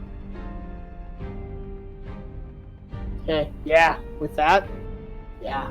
You like I'm- look up quickly and like look around, and you're having a hard time because Morn's like tapping. Actually, you have to do that at a disadvantage because Morn said he was tapping the bottom of the lake, so mud's being kicked up. Shit. Damn, Morn! Morn's like, help, help, Oh wait, help. that's I made a roll stealth. Just take That's 2 fine. off of it. 22. Okay. Oh yeah. So even with Morn like floundering the mud into the air, you're like, stop it, and you're like thrashing. And as you're thrashing, you look up and you catch the beam of light, and it's off to your right about 2 feet, and then it just stops. It seems to stop for some reason.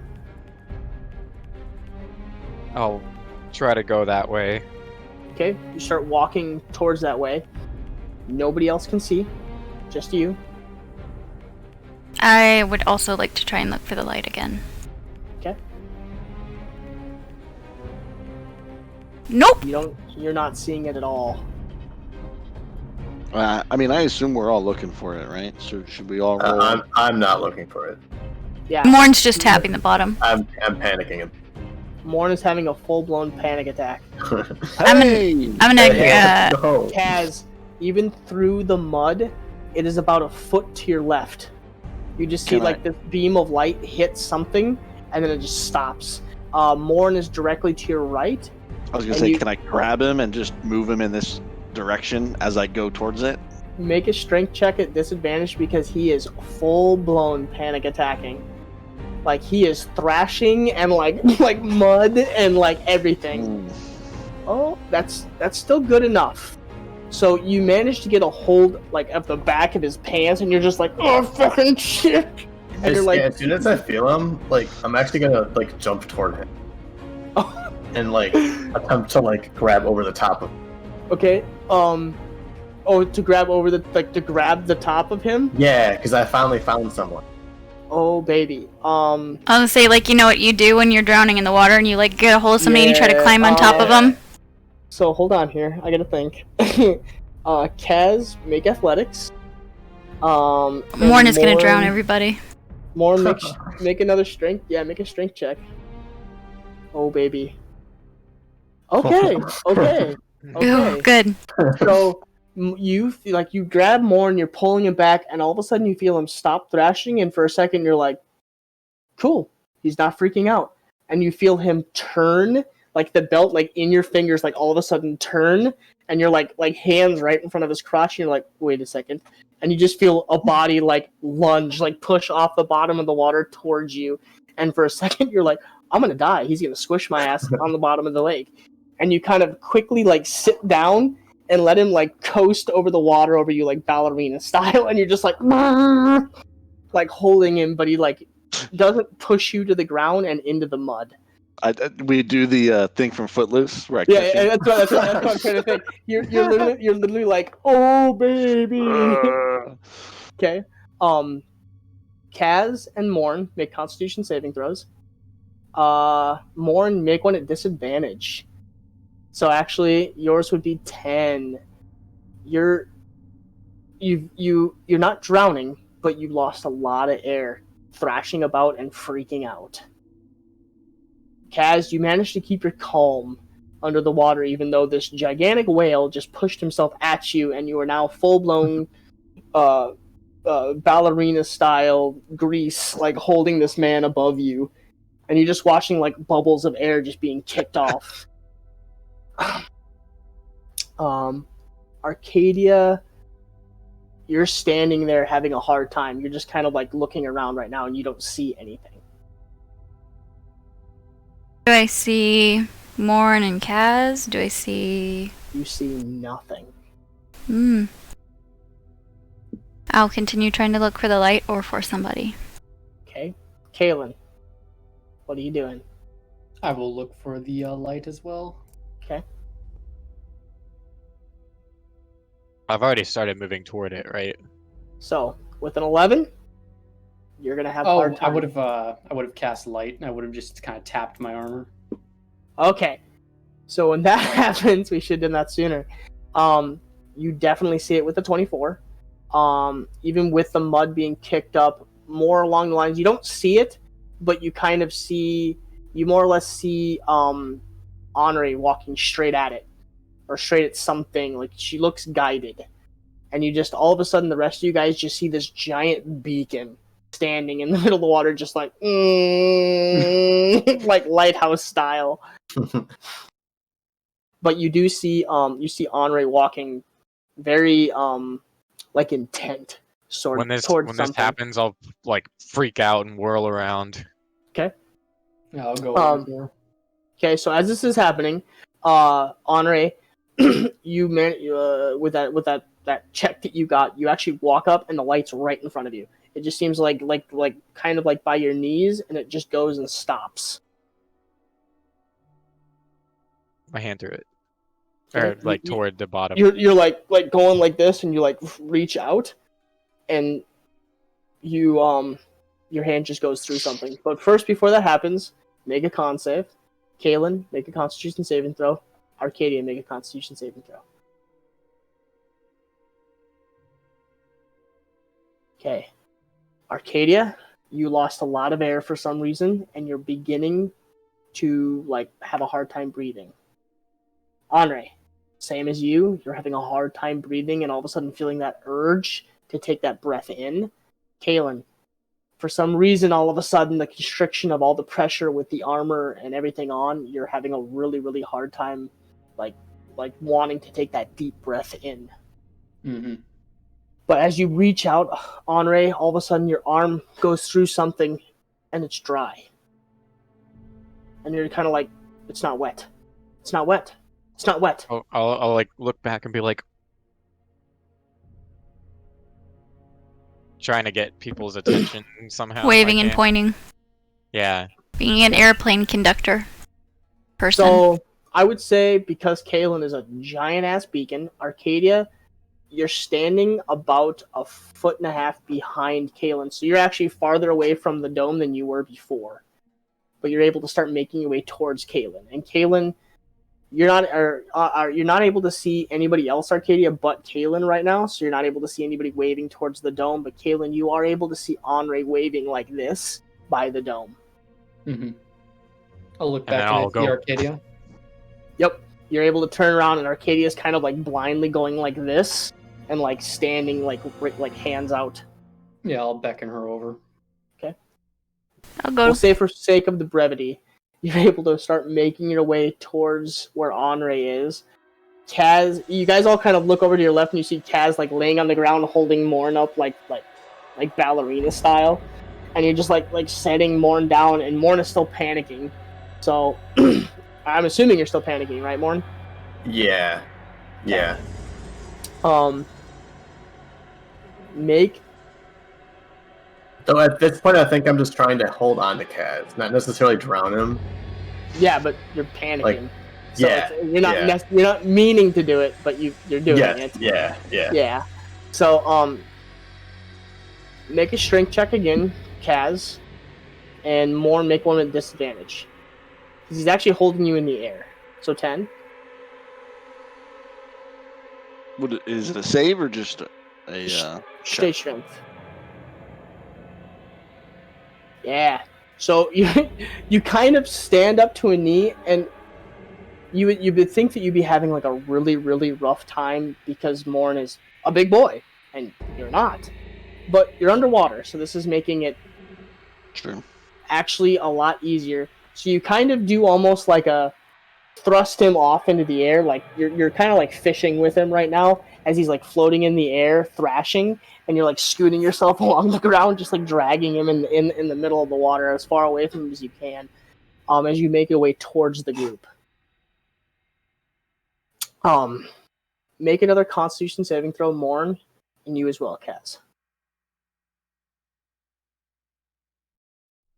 Morn is in the beginning phases of drowning. 2 and a 3. Yeah, baby. Solid roll. Kaz, you're doing all right, but you're starting to want to take that deep. The lungs are burning really bad. Morn, you are like full-blown panic attack, like drowning, like you're like you took a deep breath in and it was all water.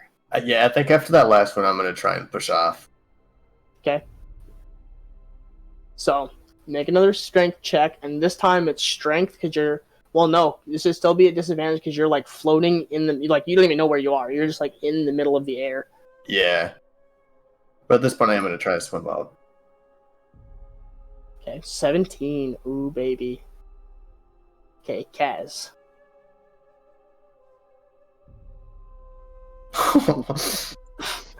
He breaks free. Uh-oh. And he starts to like kind of meander away from you a little bit. From what you can see, you're about you actually managed to drag him a good distance. So I would say, Kalen, you're right next to him. You can actually see this happening, and so are you, Arcadia. Also, the water's still pushing me down, right? Yeah. So I have no chance of actually swimming up, realistically. But You just watched him just push away. Like, you got your feet on the ground, and you managed to push yourself out of Kaz's grip, but you're not going anywhere. You like kick off, and it immediately sets you back down on the ground, and you kick off again, and it sits you back on the ground again. I'll like do my best to face palm underwater. And while control water is up, I can repeat the effect at any time. So I'll just redirect the flow to have the current drag them towards us. Just like, so when that happens, though, you are all literally thrust through whatever this is, and the next thing you know, you're dry, and you're taking deep breaths. Except for Morn. Morn, your lungs are full of water, and you are like on the ground,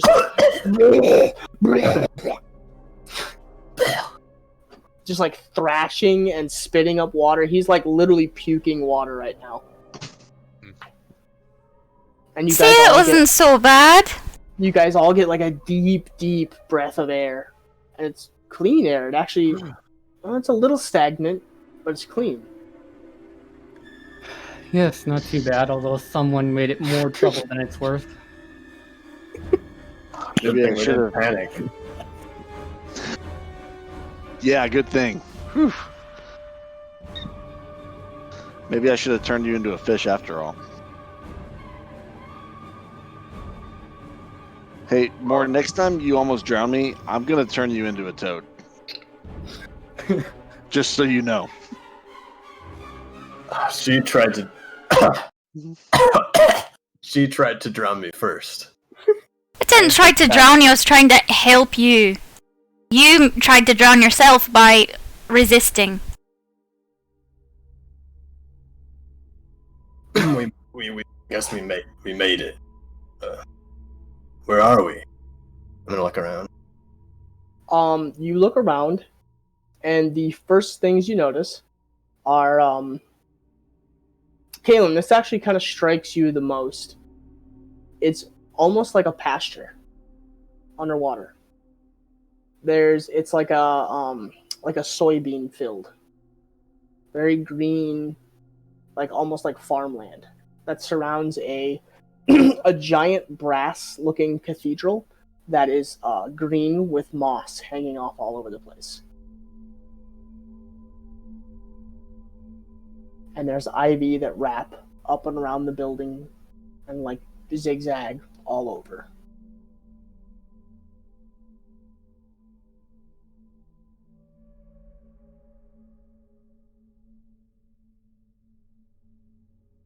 I'm guessing this is that true temple that dragon was referring to. This is not what I pictured when I thought of the gates of hell, though. Maybe it's not here, but they know where it is, or whoever lives here might know. Wasn't that Aeon and Froen or whatever, Ginge, didn't you say? They were like the gatekeepers or something? You get the assumption that they were. You were also warned about them. Yes. Yeah, they were like fallen angels? Is that what he said? I think that's I don't know. That's not the It exact wasn't the term. verbiage he used. They were punished angels. They were angels that were confined to this duty because they enjoyed themselves in the mortal realm too much. And as their form of punishment, they were sent here for the foreseeable future, which has been eons, as what you can expect, to guard this. And this is their duty now given to them by Shantea. And Grom, I believe. Yes. So it wasn't clear if we were told to be careful. It wasn't clear if that meant they would attack us or if we should just be aware that they're here. But I guess we should proceed with caution.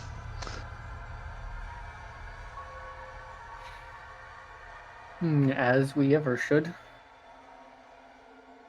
Right. Kalen, maybe with your Today. with your emblem on your armor, you should lead the way. Maybe that will mean something to them. Sounds fine to me.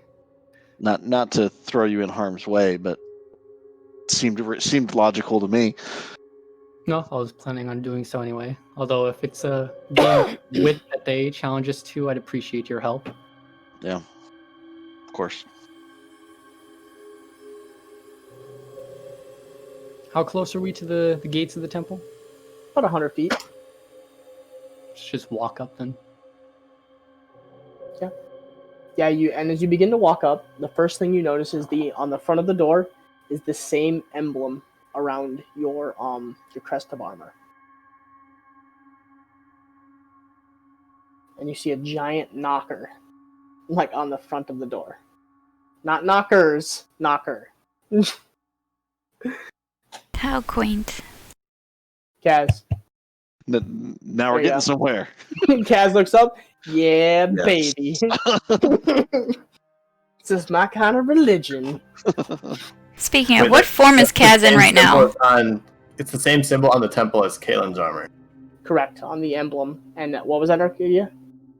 I was asking what form Kaz was in right now. The Oh, yeah. young man. Mm-hmm. Kalen, why do you have the same symbol on your armor as the gates of hell? I don't think these are exactly the gates we're looking for. I imagine they're a bit farther in. Oh, that would make sense. I think this is the temple that guards the gates of hell. Yes, that seems to be more likely the case. And I'll step up and I'll use the knocker. 1, 2, 3. Okay. The left or the right? Which one? Which one? roll a strength check.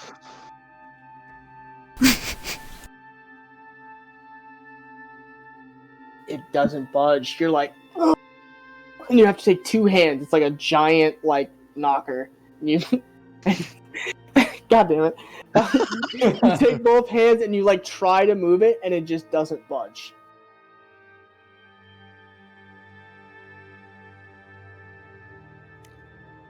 Morn, mind giving me a hand? I've been indicting you a small bit. You shouldn't face any negative repercussions for touching it. Yeah, I'll go and help. Roll a strength check. Oh yeah, you watch as Morn goes, okay, and spits out a bit more lake water, and he's just like,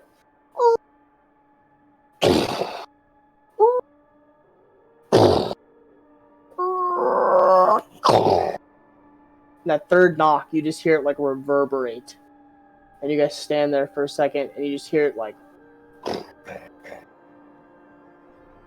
You sit for another second or two, and the door just all of a sudden and a sucking sound comes from the inside of the doors, and the door just and open out before you. And as you look in, it is a gorgeous golden hall, stonework floor with bits and pieces of rubies laid in the bottom. The every about 2 or 3 feet, there's a candelabra, and on the far end are 2 giant-looking statues guarding a red door covered in spikes and chains. Ah, that looks a little more like what we're looking for. Yeah, not exactly the most inconspicuous gateway.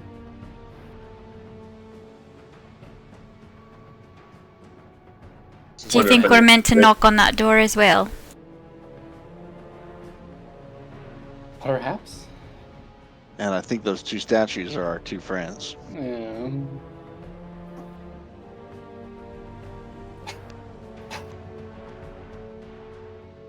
How far is the gateway? Like, how long does the hall stretch? About another 100-ish feet. It's like long. Like it's almost like you look down and it's just like it's almost like eerie. Like you look down and it just seems to go, and it's like all this like golden floored jewels, and like candelabra every like 5-10 feet, and it just seems to like stretch. Well, if they're gonna open for anyone, they're gonna open for you, Kalen. No time like the present, especially since we are on a timer of sorts. And I'll walk halfway down the hall. Okay, so you begin to walk down the hallway. I'll follow I'll follow right behind him. Okay. Yeah, let's all get in line. Okay, so you begin to make your way down the hallway. You guys get about halfway down when the door's behind you.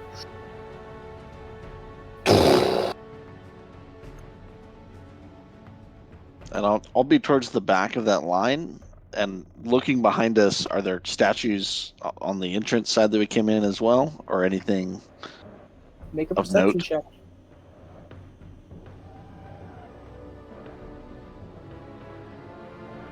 Okay, so with that, as you come through and you come in about 25 feet, you're actually the only one to notice it. But as the doors close behind you and you're kind of like, oh, fuck!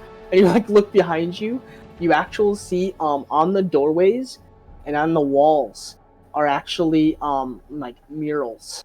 And you look really close, and just quickly with a 19, what you're able to see as you walk, it seems to be the battle of heaven and hell.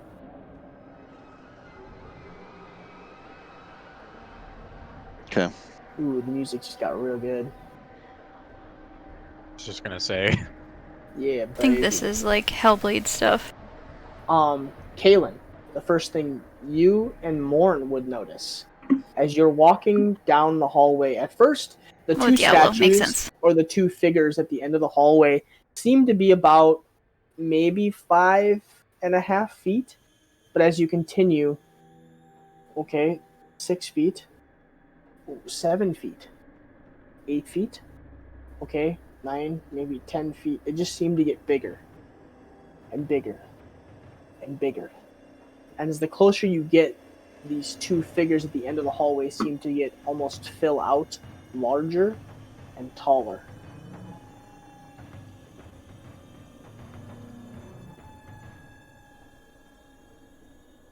You're about halfway point now.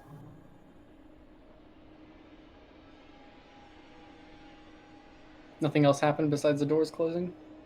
So far, that's it. Is it light in the room? Yep. It's very well lit. Continue walking forward, I guess. Okay. You guys continue walking forward.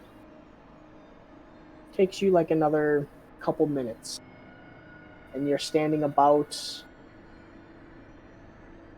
20-ish feet, 25 feet from the door. And these two statues to your left and your right are, I'd say, probably like 13, 14 feet.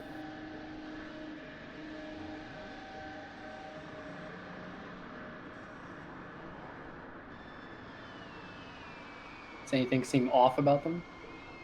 Make a perception check.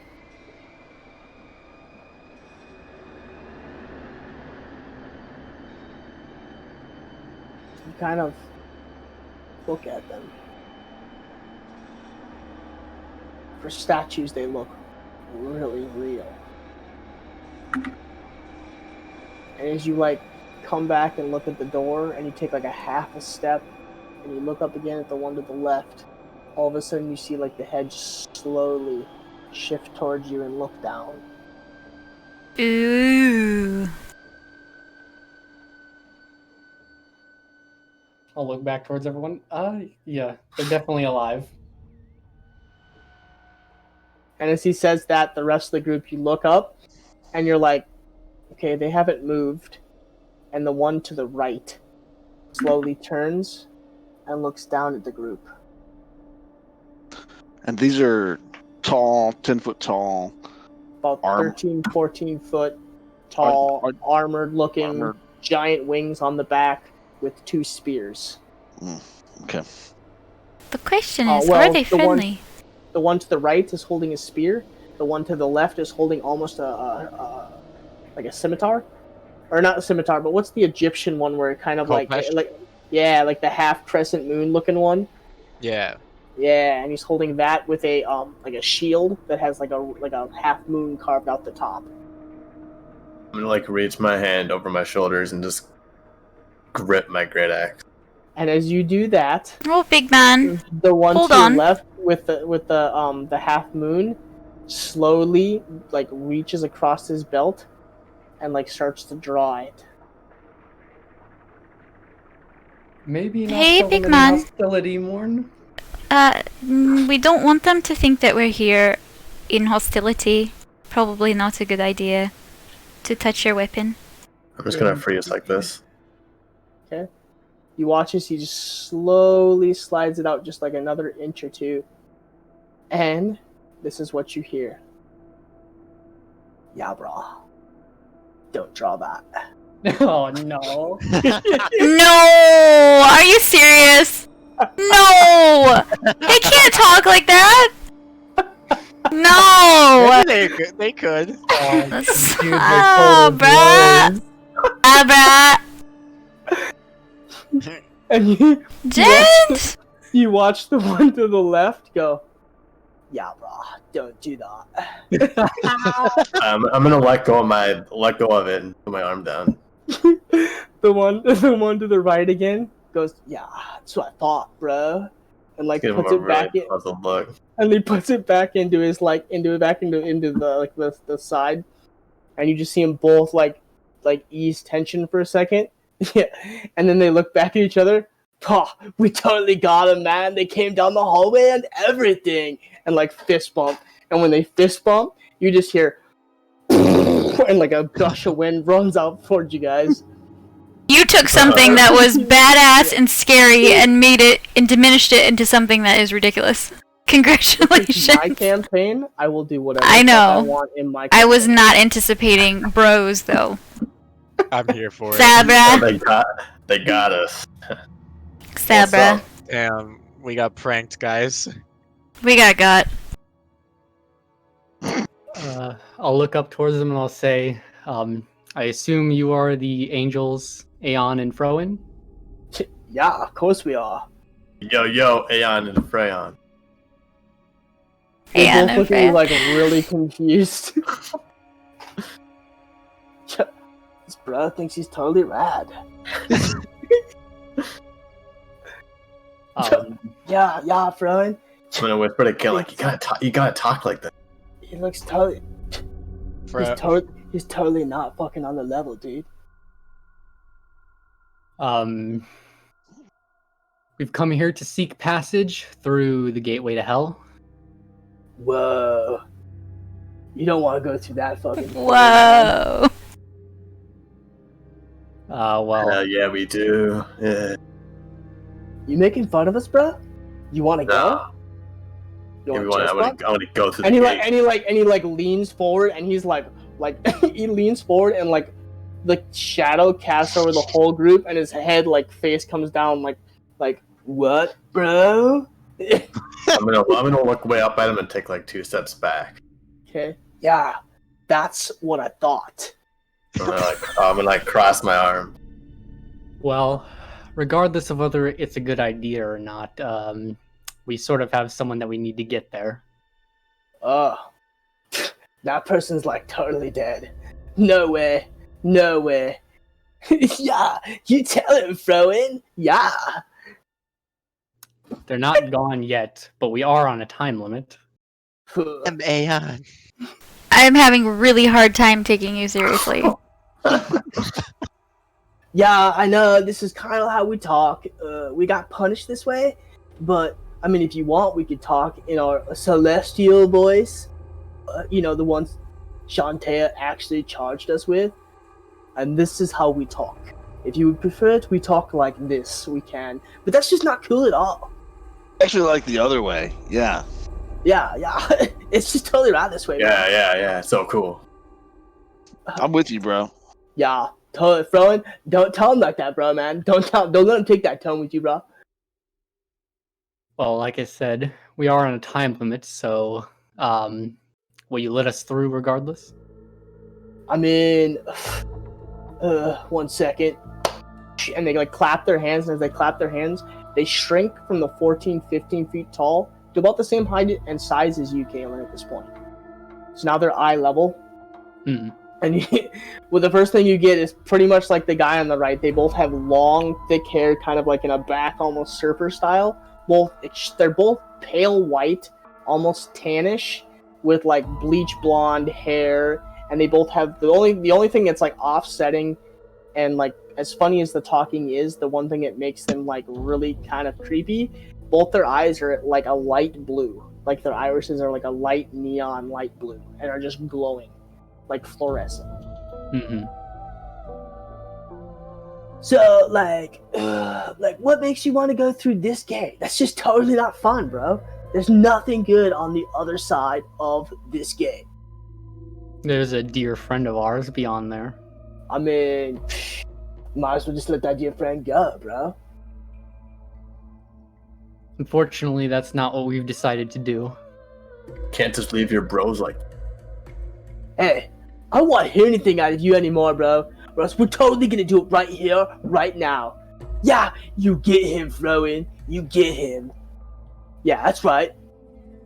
Ugh. And he like pumps up towards you and like, yeah. Ugh. And like just puffs up big time in front of you like more. I bet I got something you guys would want. Alright, what you got? You ever heard of Scorpion Tail? Yes, Morn, yes. Yeah, that's child's play. That's from like way before your time, bro. That's like baby stuff. Have you ever heard of the Celestial Elixir? No, you haven't. That should fuck you up, bro. Yeah, I mean, the Scorpion Tail was like, it's the best I've had, but it wasn't great. Like, Kaylin, roll a religion check. I'm not sure I want to know about this. But yeah. Okay. The only thing you're able to, when you hear Celestial Ichor, is kind of like Greek mythology, like ambrosia. Basically the same thing, except for it's like alcohol on the same level. But you do know that if mortals were to drink it, you pretty much just like turn to ash.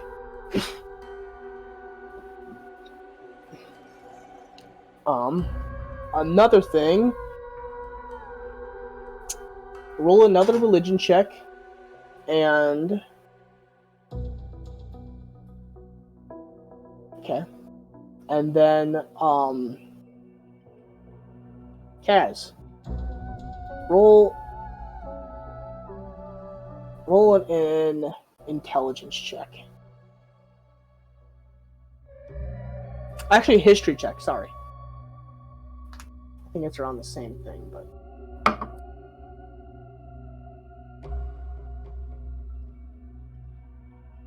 Ooh. Being some major ouchies, bro. Dude, fucking yikes, bro. Yeah, it's totally not good, bro. One It'd be thing funny you if the do. angels were making comments on our roles that we're making, and then our characters are just like, "What the fuck?" What are you talking about? What role? If you want, I can totally do it. What you do know with that role, and you get exactly what you needed. They were two immortal, basically warriors of Shantaea, so you know they're very capable in combat. But during the Great War, between heaven and hell, they actually snuck away several times to the mortal realm, and spent too much time on the mortal realm, kind of time shifted a little bit, and have a addiction. What they got in trouble for is they lost like divine artifacts in gambling games. And as punishment, they were sent to this. They were basically forever sent here to guard this gate for pretty much eternity. Yeah, I mean, Scorpion's tail might be weak, but I mean, you guys are stuck here. You haven't been out in a long time. You wouldn't know any of this, Morn. No, but I can tell they're old. You guys Yeah. are old. I mean, yeah, we've been here for a while. We're not old, bro. I bet you'd want some of this. I'm primo, bro. Ugh. Primo. They both just start like pumping, like just pumping up. Oh hard. my god. These guys would get along with Thane really well. You know, They probably have a dick measuring contest. So if I am gathering this correctly, you won't let us through. I mean, if you want to go to hell, bro, you can go there, but you ain't coming back. This doorway closes. This is a one-way trip, bro. But Yeah, the coming back is an important piece. that's a very important piece. I mean, and like, Froen, like, just as like doesn't really care, but Aeon to the right all of a sudden sparks a little bit of an interest and goes, I mean, we could play the game, and if you win, maybe I'll give you something. What kind of game? Okay, so I heard get that- us back. I heard that you enjoyed many frequently a game on the mortal realm. It just so happens we have one of the best gamblers in town. But that's in town, brah. That's not in the world. Nah, I wouldn't put it past him to beat people even with celestial foresight. You hear a snap, and all of a sudden a table appears in front of you, and a bunch of cards. Well, Kaz, I'd like to call on your help. Is it a game that we all play? Or how many people? That's your decision, man. I only need one. But you can all play if you want, and you can each request something from me, and I will take something from you. Okay. I could maybe be of assistance if you'd like. So I'll sit down and I'll ask. So what, if I win, I want you to let us through, and then when we get our friend back, let us back in. Oh no, I can't do that, brah. This is a one-way trip regardless. I have no control over that door. Mm. But there's another way. But only if you win. So if I win, you'll let us through, and you'll share with us, to the best of your knowledge, how we can get back after. Oh, it's not the best of my knowledge, brah. It is the knowledge. I like oh my that. god. I'll give him a little pound. I hear you. Yeah, brah. Yeah. Fist But bump. you have to put something on this table as equal of greater value. And all of a sudden in the middle of his table, like a golden orb appears. That you seal your deal with. What is it? It's just something to make sure that you don't go back on your promise, bro. Well, what's my promise? What are you asking me? I've named my terms. You name yours. Possession of your body for 25 years. Oh. That's an awfully long time. Does that mean that we coexist in my body? Where do I go if you're in my body? Somewhere for a while, man. I don't know. It just gives me access to the mortal realm for a while.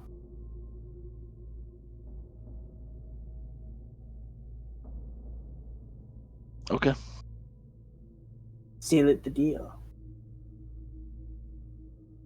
I'll do it. Okay. And just because I'm feeling awful because of your rolls tonight, and the new daddy, roll another history check with advantage. Because, Jesus God, there we go. Mm. There we go. Okay. Being of a gambling person in yourself. It doesn't fall into religion, but there is a tale of these it's like an old gambler's tale, and it talks of like the time before times that there was these angels or these something that came down and were like gods at gambling, but they lost, and they lost to an individual because this person outsmarted them and discovered that they were cheating, and he beat them by cheating in his own right. And the tale goes, if you must play, it's an old gambling proverb that a lot of people kind of live by. If you must play, decide upon 3 things at the start. 1, the rules of the game. 2, the stakes of the game. And 3, when to cheat. And if you cheat, don't get caught.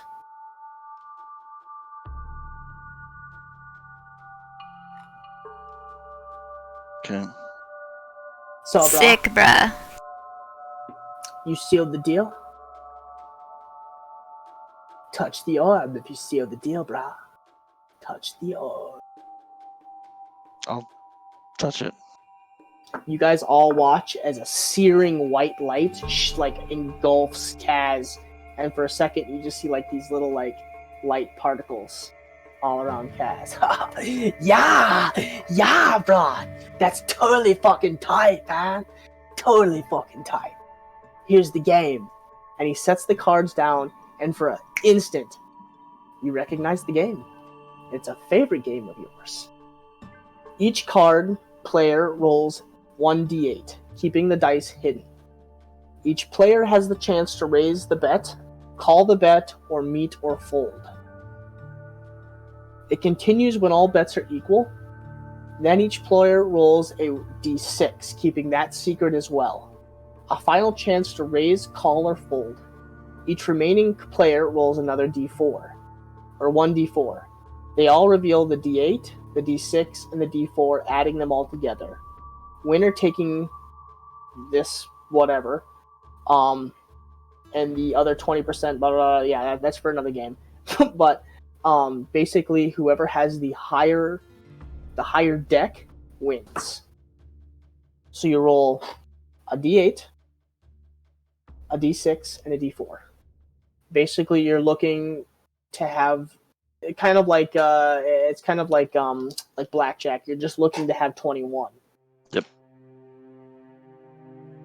Okay. So what you get, just to make sure you understand, what you get from the old gambling proverb and kind of like being in this situation, this high stress level, all of a sudden you're like, oh shit, these are the 2 celestial beings from eons ago that basically went on a gambling spree in the main cities and were defeated when it was pretty much caught by one individual that they were cheating, and he outplayed them. So cheating is legal if you don't get caught.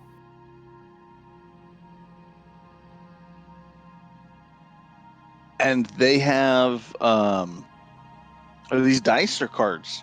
They're cards. Okay. So the D8, D6, and a D4, think of them like like you're just drawing 3 cards. So they already have cards on the table. Yes, and each one of them. So there's it's split up to 2 decks in front of you. So there's 3 cards in front of you, or there's a deck in front of you, and then you'll draw 3 cards and you'll set them down, not revealing what you draw, and then you can either call, you raise, or meet whatever they're betting, which you can either up the ante. So if you wanted to, you could say, I offer another year of my life. I offer another 5 years of my life. I offer another eon. And he has to come back with something of equal value. It could be information. It could be money. But he has to meet whatever you're offering. And as it is, just for the base bet, just for winning, It's 25 years of servitude for you. And it is an item from him that will guarantee you guys a safe return to the mortal realm. Okay. Is it 1 round or is it best of a certain number? 1 round, brah. So let me check your deck. How do I know that your deck is not stacked? I mean, celestial right here, brah. But if you feel like you gotta do it, check my deck. I mean, I have one that I carry. It seems fair to use that one to me. You kind of like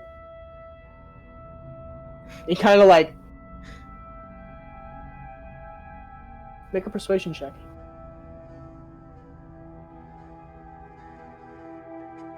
I'll say with advantage because you're playing a fucking serious game. Why is my deck not good enough for you? Fine. I don't need it. I can play with any deck. And he like slides his deck and just like snaps and it disappears. So I have a deck that's marked. I don't know how that Yes, we discussed this. Plays in mechanically. So this was something that there was a way for you to mark the deck. We had talked about like you would have a way to mark the deck, right. So that if you wanted to sleight of hand, you could do it with advantage. But Okay. you could only do it. You could do it the first time without any repercussions. Actually, you could probably do it 2 times without repercussion, and the third time would be more of a straight roll.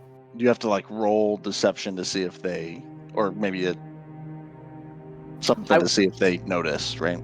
Yeah. But you would definitely get the first 2 well. And I think if you did it on, I think we had talked about the first one, you could do and you could swap for anything you wanted. Because you'd mark the cards well enough that the first one you'd be able to pretty much like if like say you rolled a D8 and you got like a 1, you could swap it and put an 8 in. Because you would know this is a game that you've played often. It's called Hangman's Noose. It's a big gambling game and has been around for a very long time. All right. Are we ready? I'm always ready, bro. Let's do this. So, 1d8. And you can roll. I was gonna say, don't re-roll. Yeah, you can re-roll, and you can do it with your own dice if you want. So I don't have to see. But actually, no, just roll it like this. That's fine.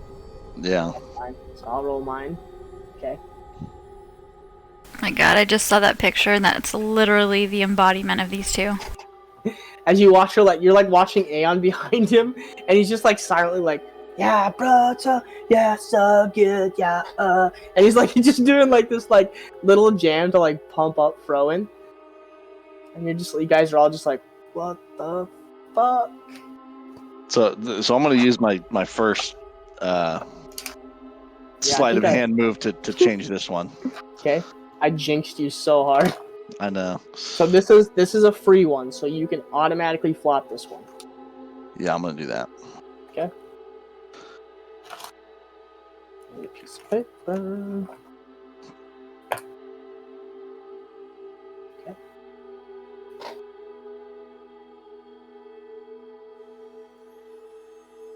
I guess I'll let after the first round, I'll see if he wants to change the wager at all. Okay. 6 and a D4. So he okay. What's your passive perception? 13. Okay. Okay.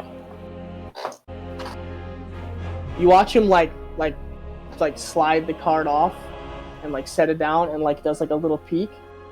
And he like kind of grins at you, and you watch him like, oh, dude, yo, Froen, what are you doing over there? And as he says that, like for a split second, you see his hand slick down, and you watch like his robe. He tries to like. It looks like he's goes to slide a card. Hey, wait, this is Aeon, right? This is Aeon, the one that you're playing against right now. Yeah. Hey, Aeon, you got some extra cards in your robe, or? And like super fast without even like his finger like taps it back and it like disappears. Nah, bruh. Fucking, I don't cheat, man. Oh, okay. Celestial, bro. Celestial. Right. Yeah, man. So, what do you think? You want to up that ante? Another 5 years.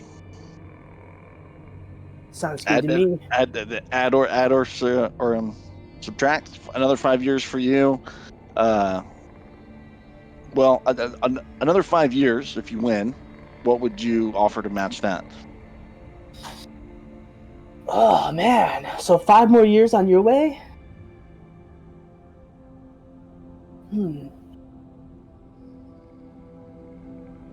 I'll give you this one. What would you like? I'd like something that would help us kill a demon lord of hell. Whether that's information or a weapon or whatever you can provide.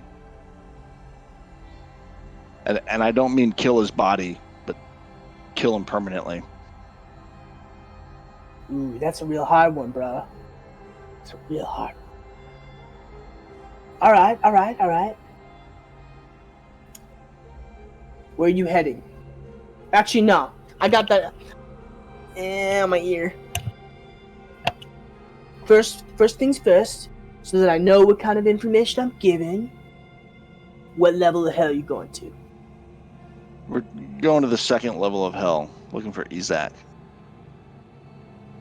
Whoa, that's heavy, bro. That's real heavy. It's major, bro. I'll give you that information for another 15 years.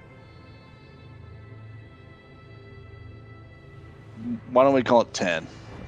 That's an even split. Yeah. Touch the orb, bro. He taps taps the orb again, and you see it like shift, and like more light particles come off again. All right, draw the next card. Now it's a D6. Done. Okay. The last thing I rolled was a 6, I guess.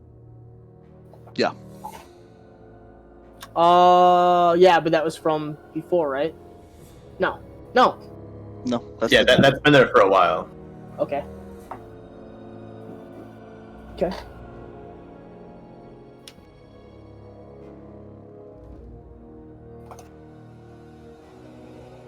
And then I'll try to watch his same hand, like the spot where I thought he was pulling a card earlier, just to see if I can see anything. You go to watch his hand, he just is like, what? I'm not doing anything? Wow. And like just starts like fucking around with you. All right, man. You want to up the ante one more time? No, I'm good. All right. Go to last round. 5 more years? 5 more years? Yeah. For what?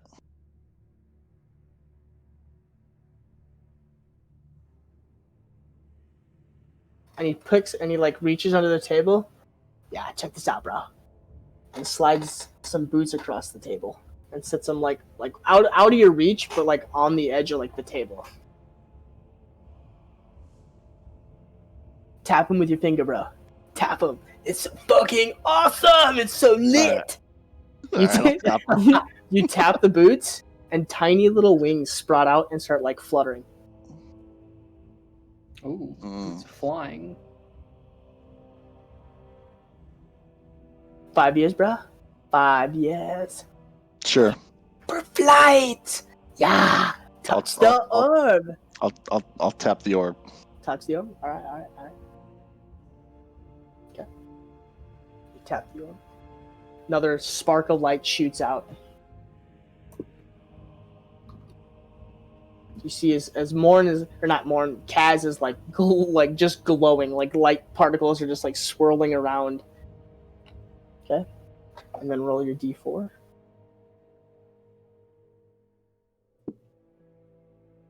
How the fuck does that work? I roll a d4 and it gives me 7. That's not how that works. Roll 20. Roll 20. That's not how that works. Thank you. Jesus.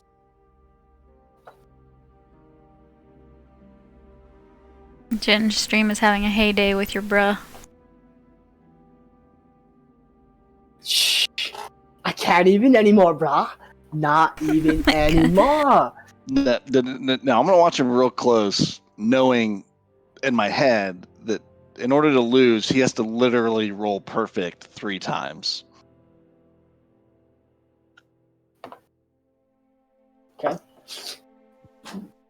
You watch now. You start watching the right hand one more time, and you're like watching the right hand, and it doesn't move, but out of the corner of your eye, you see the left hand kind of like up under his wrist again, and he kind of like starts like doing this like jangle back and forth, and you watch like the tip of a card like pop out on the side. Hey, I know you guys haven't been in the mortal realm in a while, but usually just hands above the table. It's a good rule, you know? I mean, I didn't realize you were so paranoid. I know.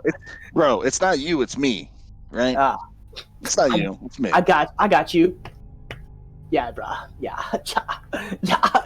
And he like gets up and like just like chest bumps into air. Yeah, I'm going to the mortal realm. All right, last wager, man. Last wager. Do you want anything? Or not? Nothing for me. Unless you got any more magic items you want to give up. Ooh.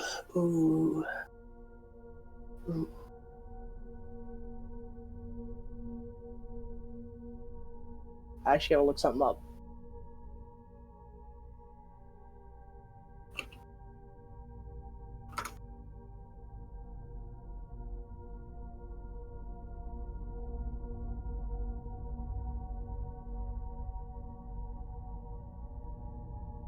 I'm whispering, or like kind of quietly say to Kaz, "What about celestial acre?" Warren's looking for his next trip. Okay. You literally die. So, Oh my god, Kaylin, Warren. you You have would a be close problem. We need to enough- have an intervention. You would be close enough to hear him say that. I'm just gonna grab Warren, yank him back by the collar, and whisper in his ear, "You will literally die if you try some. I advise against it." Oh, what a buzzkill. Bruh. Bruh. Okay. You gotta just like let it go, bruh. Just like take it Maybe, easy. Be Dude, cool. Come on, man. Not cool. Maybe a ring of some kind that can give me something. Like, what kind of ring, bro? I got lots Maybe of like- rings. And he like all of a sudden, like nothing on his hands, goes like this and comes back up and he's like, Check out the ice, bruh. Oh my Yeah. god. Yeah, maybe a ring of protection, something like Let me that. tell you about the drip. Ginge. I see that you and your buddy have really nice armor here. I don't wear any armor, so I need a little extra protection sometimes. ring of protection? Ginge. What's We're up? going to hell. Right? Creamy or crunchy, bruh? Creamy? Creamy or crunchy, bruh? Creamy, bro! No! No! It has to be crunchy! Nah, man. It's not crunchy. It's God, always that is creamy. so not a bro thing to say. Do you want to know why it's creamy? Because it's smooth.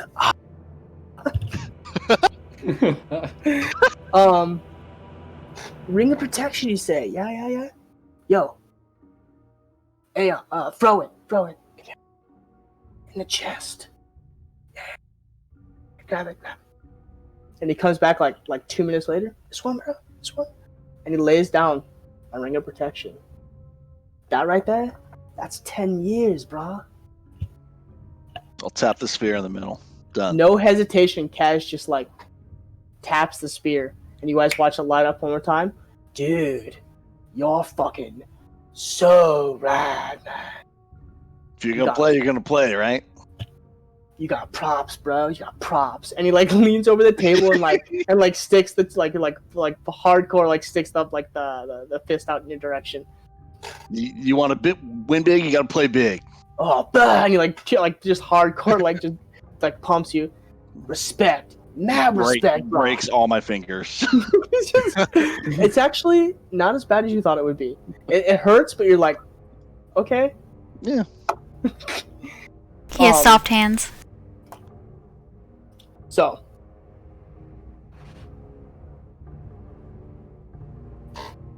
Damn. Fuck. So like one more time as he like fist bumps you, like right out of this like the corner of your eye, you watch him like the left hand goes down again, and Froen kind of comes in behind him, and like you see like a little card pop out. I thought it was just me and you playing. What? Bro, what are you doing, bro? Fuck, man. He probably just didn't know the rules. And he like shoves Froen away. Dog, not like this, bro. This guy is totally fucking cool. I am rolling like absolute fucking hot trash. Oh my god. That's good because we don't want Kaz's life to be given up to slavery for 30 some odd years or whatever it is up to now. Okay. So, are you ready? I look forward to the mortal round, man. No offense to you. Yeah, I'm ready. Let's see what you have. Alright. Here we go, bro. And he like rolls the first one over, rolls the second one over, and flips the third one over. You do the same? Yeah. Okay. What'd you get? 8, 6, and 3. Okay. I got 11. I got a 3, 5, and a 3. You caught him. You caught him all 3 times that he went to roll. So he flips the first one. It's a 3. You roll your first card. It's a king, and instantly right off the bat you're like, ooh, that's big points. You roll your second card, and he's still smiling at this point. He rolls the second card, and it's a queen, and he's like, yeah. And you roll your second card. What would you get? You rolled a 6.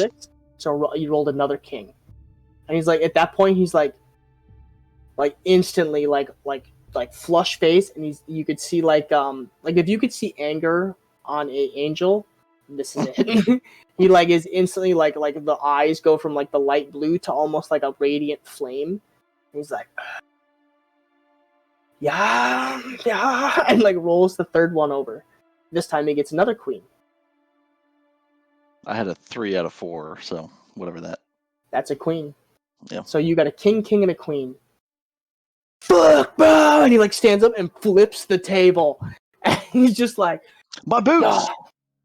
Table flip! Oh no! Luckily, like, yeah, before he flips the table, like, you kind of like sense it coming, and like for a second, you're just like, and you like grab the boot and like the ring off the table, and you like set him in your pocket as he like flips the table. Like everyone in the whole room knew that he was gonna flip the table. Yeah. Like clearly that guy. Yeah, like you see it coming, and you're just like, no chill, no chill. You grab it, you stick it in your pocket, or you stick it like on your lap, like so he can see it, so he's not like, okay, you're taking it. Yeah. But at the same time, he's like, oh, dude, that's totally not fucking cool. Oh, and like Froen behind him is like, oh, dude, that's so not cool. Oh, you fucking lost, bro. Oh! And he turns around and like, oh, what? And like, Froen like flinches for a second. He goes, yeah, that's what I thought. 3 for flinching, bitch. Duh. And like taps him on the chest, and you guys just watch this like like really sad display of masculinity in front of you, and you're like, "What the fuck is going on?" And you're just like, "Yeah, that's what I thought. Don't flinch in front of me again, bro. I'm totally on the level, man. All right, Oh my god. here's your items, man. So, 1 boots of flying, 1 ring of protection, information, and a way safely back." And he reaches into his like a pocket, like you don't even know it's there. All of a sudden, he's like reaching in this like little like a surfer vest. Like it's literally just like a vest. And he reaches into it and pulls it out, and it is a it's like a, you know, like a boba ball is, like a large. It's like the size of a golf ball. Mm-hmm. And it's like a large. It's like a medium-sized golf ball. And it's got blue swirling energy on the inside, and it's just rotating, like a cyclone. This, when thrown at the ground, will activate and bring you back to the mortal realm. It's not an exact science, but it will bring you back here. So in essence, you will throw this around. You guys all have to be touching. And one person will throw this onto the ground. The ball will explode, and you will basically planar shift. You will roll a percentile dice to determine where on Rothos you appear. Ooh! Well, back on Rothos is better than in hell, so... Without having your own planar shift, yeah, it's better than nothing. At least it guarantees us a way back to this plane and out of hell. It's also, in case shit goes down, is kind of a nice little, like, because it's an instant. You just have to be touching. If nobody's touching, that person stays. Okay. As for a piece of information, I can give you 2, since you royally kicked my ass. 1. Isaac is called the Deceiver and the Beguiler for a reason. He will do anything within his wheelhouse to trick and guide you in the wrong direction. Most likely probably knows that you are coming, and he's super fucking wicked and super cool when it comes to deceiving and beguiling you into thinking he is what he is not. He is the trickster and the immortal play. He likes to play with people, and he enjoys the mind torturing the mind before ending whatever it is he's doing. He's kind of a sick little puppy and totally not rad. This is really, really hard, by the way. You seriously need, like, Aiden and Froen anytime we need something super serious explained to us. Yeah. No, this is really hard. Information 2. It is both his need and his weakness. The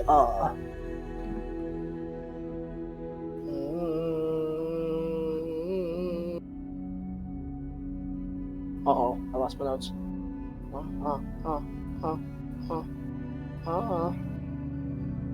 Boom. The Lake of the Dead works against him. If he falls in, his soul is also sealed forever. Well, not forever, as he is a demon, but it'll really fuck him up for a pretty long time. Ooh. Basically, you'd probably all be dead by the time he comes back, if not longer. Good to know. Rad. Yeah, bro. Totally wicked game. Super good skills, bro. It was the first time I ever played. It was fun. And like, you see him for a second, go, fuck, dude. Yeah, I'll have to teach the other guys back up above the lake about it. I'm actually gonna. Nah, he doesn't insight very well. He looks at you and goes, "Yeah, totally." Oh, you just crushed him by telling him this first time he played. Bro, open the gates, dude. Dude, son of cool. And like turns around and like starts walking to the gate, and he's like, the whole time he's doing it, it's like watching a 13-year-old throw a tantrum. He's like walking towards the gate, and he's just like, oh, so fucking cool. It's like not fucking like the whole time just muttering. And you watch as they like both sides, they take out a key. It is a large key, like probably the size of like half the size of Morn, and you watch them like shove it into this lock and turn. The trickster. And on both sides, all of a sudden the door opens, and as it opens, you guys feel this like rush of just stagnant, nasty death and decay, and both of them like they both look like you haven't really taken them seriously since you got here, but for a second, they both actually get really serious. Both of them draw weapons and take steps back, and like actually look really serious for like a second.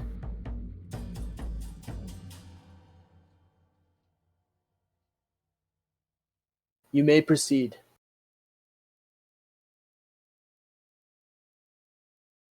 The doorway will close behind you. Good luck. Is everybody ready? I think so. And before you is a 10 by 10, and it almost looks like a cave, like a cavern.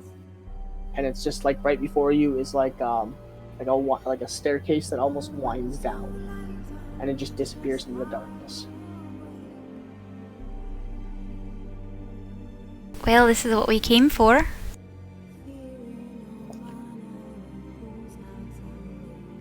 I start walking forward. Mm-hmm.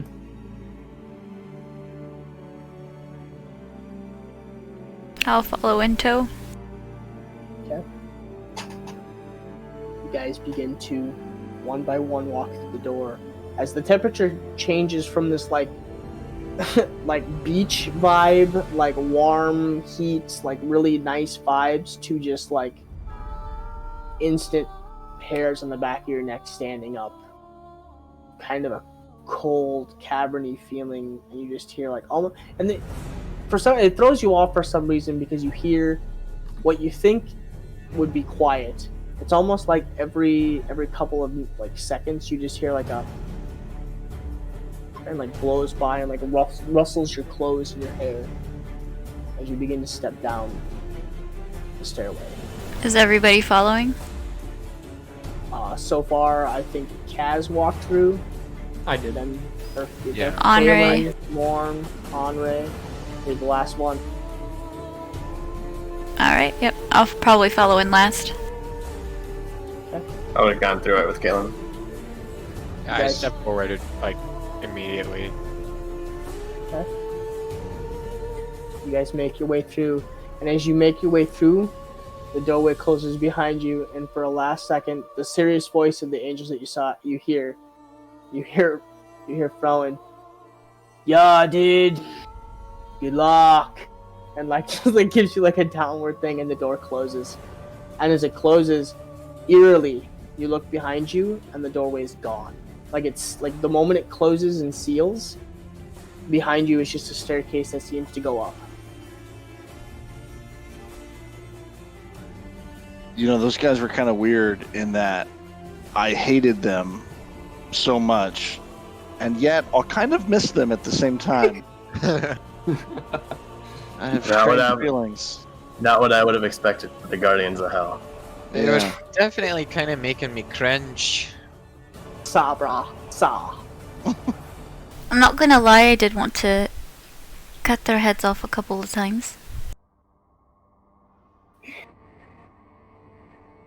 Man. You're just Are not all on the, the you're just not on the angels level, bro. so abrasive? Does that mean we're in hell? But the question is, how do we get to the second level?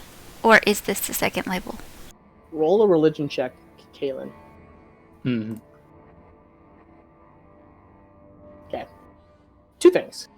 One, you know, angels usually aren't like that. They're usually very dignified and usually very divine. I'd assumed. Obviously, they were probably punished for a very good reason. Yeah. Two, Clearly. you get the gist. You're not in hell, but more of purgatory. Kind of a halfway in between type deal. Well, I don't think we're exactly there yet. I believe there's a bit of an intermission between the two crossings. We'll have to go a little bit farther before we actually get to the Nine Hells, wherever we may end up.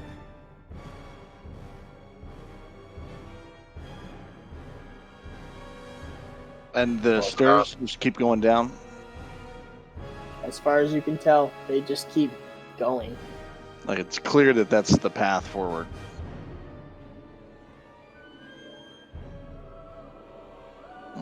Well, shall we?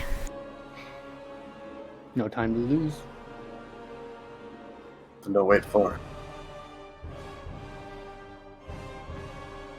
You just keep walking what feels like ages. As time passes, suddenly you come around the wind of a corner. As you come around the wind of the corner, you notice a doorway. The stairs keep going, but there's a doorway off to your right.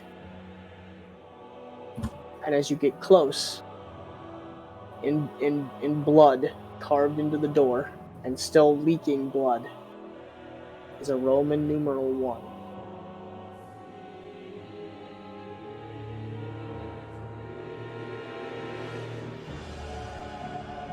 Well, I would imagine since we want to be on the second level, we probably don't want to go through door number 1. Very educated guess would say that this is the entrance to the first level of hell. Yes. We would likely want to continue farther down the stairs. I'll take door number 2, please. Yep, I would agree that we should continue moving forward. So, we'd keep walking. Do you peek through the door? No. Fuck no. No. You touching that shit. Ruin my fun. I'm sure that most of us don't even want to be here. The last thing we want to do is go muddling around in things that we probably don't need to be. Not to mention we're on a time crunch. That too. Come on. Even if you go to the first level of hell, there's still a wait on the first level to go to the second level. But do we know that? Have we been to hell before? No, like, why would we chance that? Not. No, of course not. Secret backstory. Yeah. You guys keep walking. And as you guys keep walking, which seems like forever once again, and you get to a point where you wonder if you're ever going to see another door. And suddenly, as you guys come around a corner, a second door. This door is lined in skulls all the way around, and at each one of the skulls, blood is dripping out of the eye sockets. And a Roman numeral 2 is inscribed on the door. Well, this is a very one- welcoming door.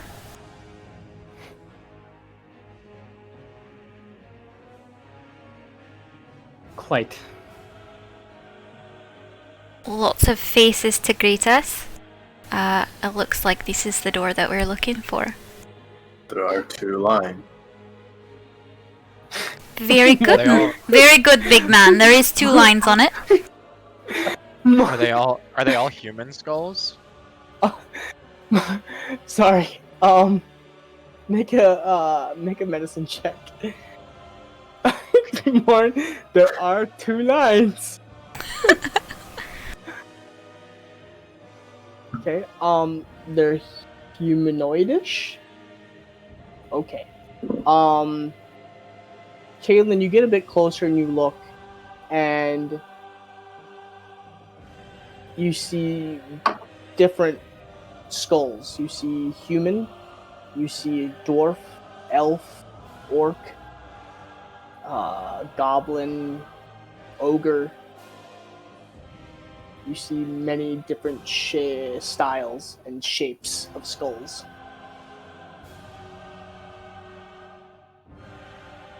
Well, he's got a little bit of everything.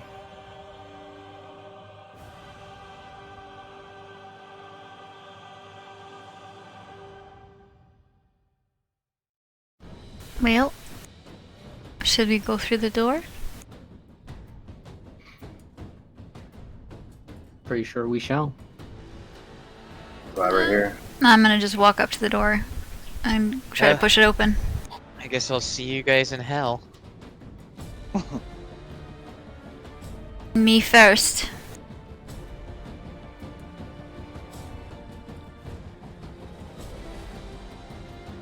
Okay.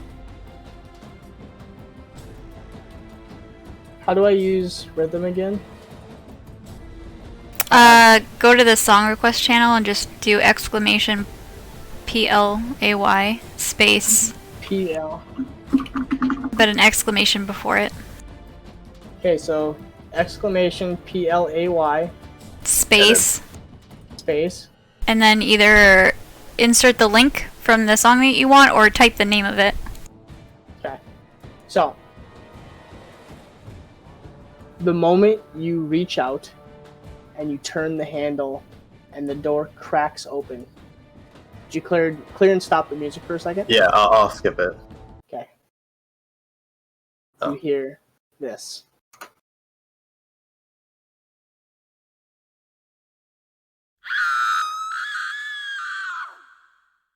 And just constant high pitched screaming as the door slowly opens.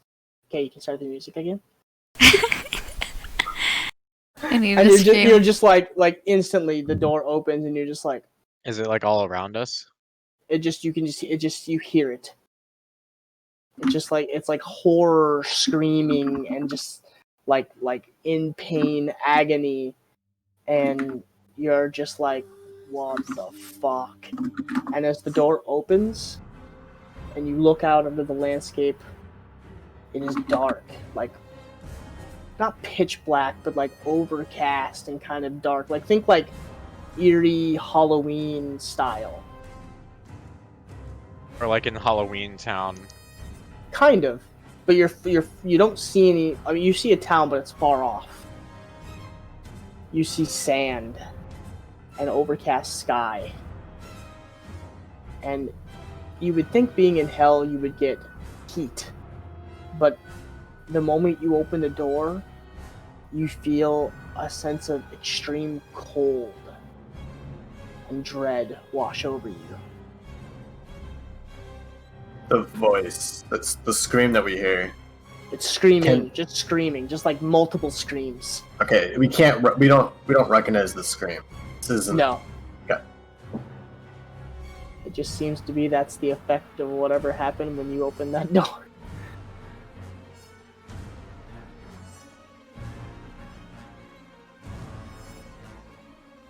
As the door closes, does it stop? Or does it continue? It stopped once you opened it all the way. So you close the door and then you open it again and it starts screaming all over again. So this door has a really bad creaking problem. Except it's not a creak, it's a scream. Something like that. Well, Somebody needs to reset that thing on its hinges. I'm gonna kind of just start setting off in a direction. So you step through the door. Yep. Okay. You watch as Morn steps through the door and out onto the sand. I'll go. Okay. I'll you go take too. a step through as well. You step through. You all step through one by one, and as the last one of you steps through the door behind you closes, and when you turn around, the staircase is gone, and you're standing in the middle of a sand, like if you were standing in the dunes. You're just standing out in the middle of the sand. But it feels cold. It's cold. I'm gonna pull my cloak out of my pack and put it back on. Yeah, I'm gonna put on my clothes that we bought in. What was it? Yeah. Well, when we were gonna go north. I'm gonna put those clothes back on. My gear is already pretty cold weather ready. Yeah, and even Just say with I'm that, okay. you feel like the tinge of extreme cold. Mhm. Without it being like sub-zero, like blizzard conditions, it still feels like it's plummeting temperature-wise.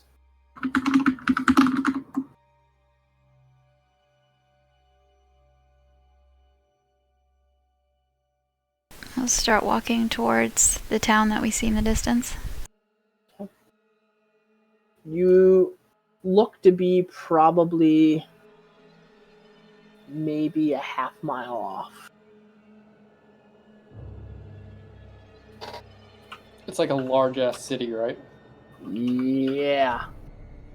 Actually, do we really want to be going into a city in hell? Or are we looking for a river? Maybe we shouldn't go towards the city. Well, if the texts are correct, the realm of Dis is basically encompasses this city, which is also named Dis. From what I've read in the books, the buildings are made of red hot iron, and every cobblestone path and every wall burns to the touch. And I believe resting in the center of the city lies the tower of Lord Dispater himself. So is that where the Lake of the Dead is then? Would I know that Nostrand is next to the Iron Tower, or is it somewhere else within Dis? You would not. Actually, no. Make a. It wouldn't be. Man, I don't know if I want to do a religion or. Yeah, I feel like this would fall in religion because it could be religion or history depending on how you read the books. But for you, I would assume being in the monastery, it would be mostly religion, as you would read it. You would have read it in most of your religious texts. Yeah. Oh, he went on Reddit? You would not know. You know of it, but there's in all the readings that you've done, it does not give us specifics as to where the River of the Dead is or how it flows. As far as I'm aware, the location of the River Nostrand is unknown. The city being so encompassing of the realm itself, not much of the outside is actually recorded. So how are we going to find this lake then?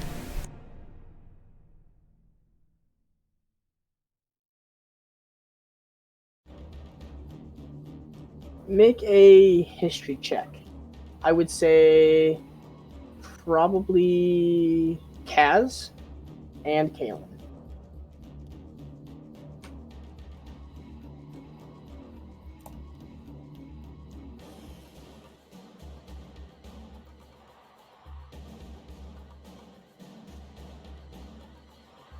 So,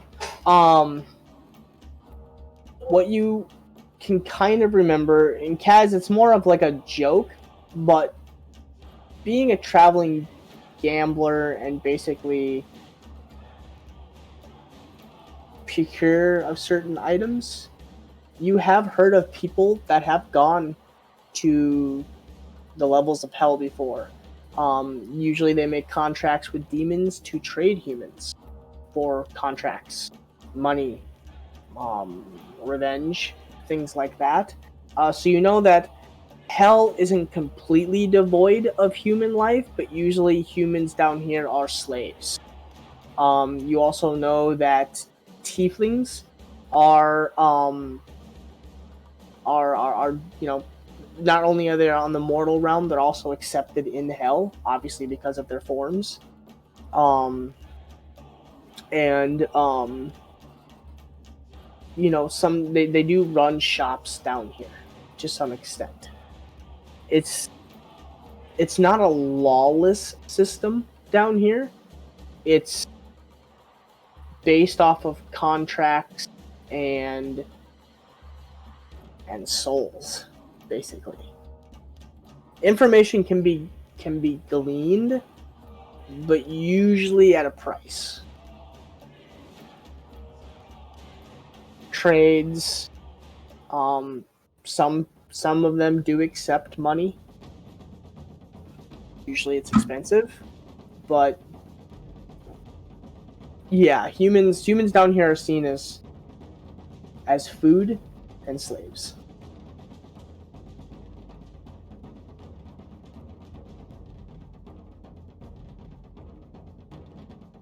Okay. So I'll kind of relay that to the group, just letting them know that that's sort of hearsay, maybe folklore, maybe part true, all true, don't really know.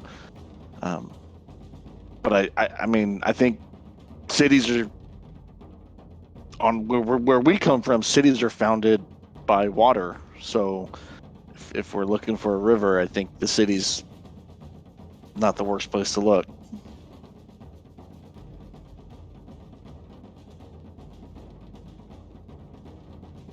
I suppose we better hope we don't run into anything crazy in the city then. I wouldn't imagine that we have seen a tiefling before.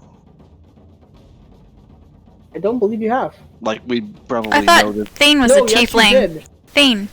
Oh, that's true.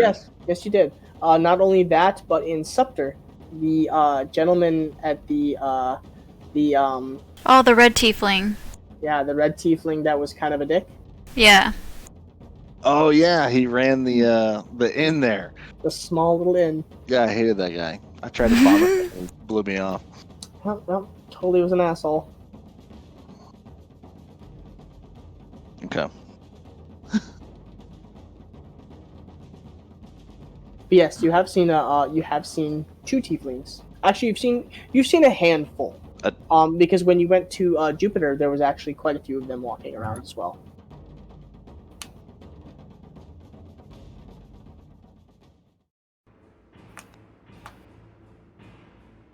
Did you guys begin to make your way towards the city?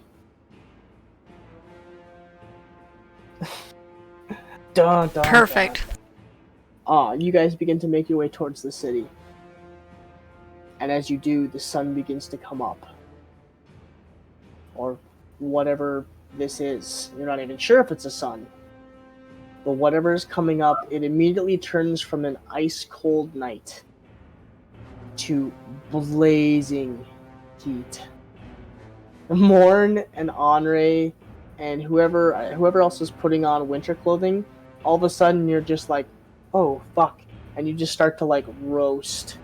It goes from like maybe like 40, 50 degrees to all of a sudden like 80, 90, 100, 110, and you're just like, Kaylin, you as well. You are just beginning to bake. As this, Yeah, I'm definitely taking the armor off. Whatever this Although, comes for up, coats. you see. It's getting hot in here. So Gross. take off all your clothes. Okay, you're the first one to die. Warren takes off all his Jed! Morn, you just look over. Morn's got all of his clothes strapped over his great axe, and he has nothing but a thong. Just, it's hot. I thought Morn didn't wear a thong. Whatever, maybe a butt flap. I don't thought know. that it was like a kilt. Because, like a fern. and he was free flowing underneath. He's just like dangling, just. Remember that whole episode with the drugs? And Yep. yeah. Remember how clear you made it? The view that everybody got. Yes, because I did ask what kind of pants he wore, and he said they weren't really pants. It was more of like a kilt thing. Yes, Yep. I do remember that. I do remember that now. So, oh baby, you guys are looking at a almost naked Morn, unless you took off the kilt. I did not take off the. All right, so we still got some dangle wanger. Anyways, as you guys walk towards the city, you immediately notice this giant iron city, and it's just large and expansive, and parts of it almost seem to be like moving and readjusting itself.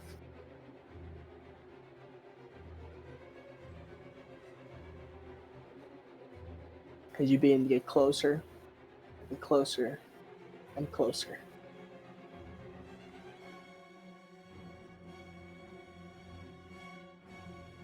I will have probably taken my cloak off and whatever else I could have. Okay. As you guys begin to get closer, you do see a line of people coming out of the front gates, and you do see 2 large demons on both sides. They almost seem to be checking people into the city.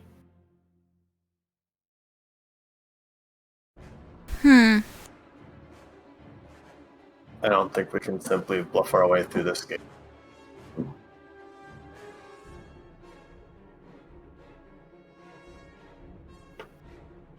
I'm all for sneaking in.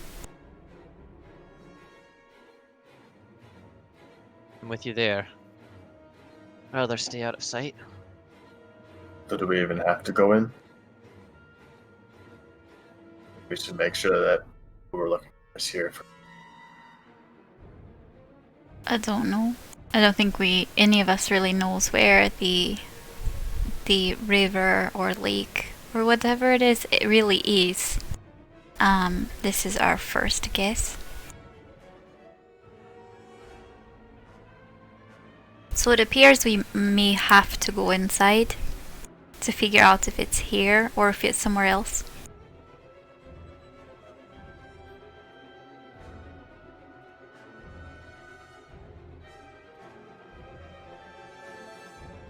I'm happy to sneak in if you don't want to. We could try and scout the perimeter of the city if we want. See if we can see any, large bodies of water within eyesight, but there's a chance we may get caught doing that also. I think some of us should only try and sneak in if we have.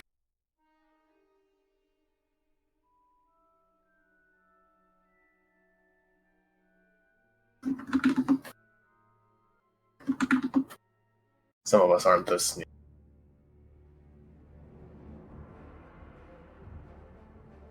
Well, if you guys want to search around the outside, I can sneak in. Do you want backup? I can go with you. I typically do better alone when I'm sneaking. But if you insist on coming, I'm not going to stop you. Don't worry, I know how to stay out of sight. Well, very well. Suit yourself then.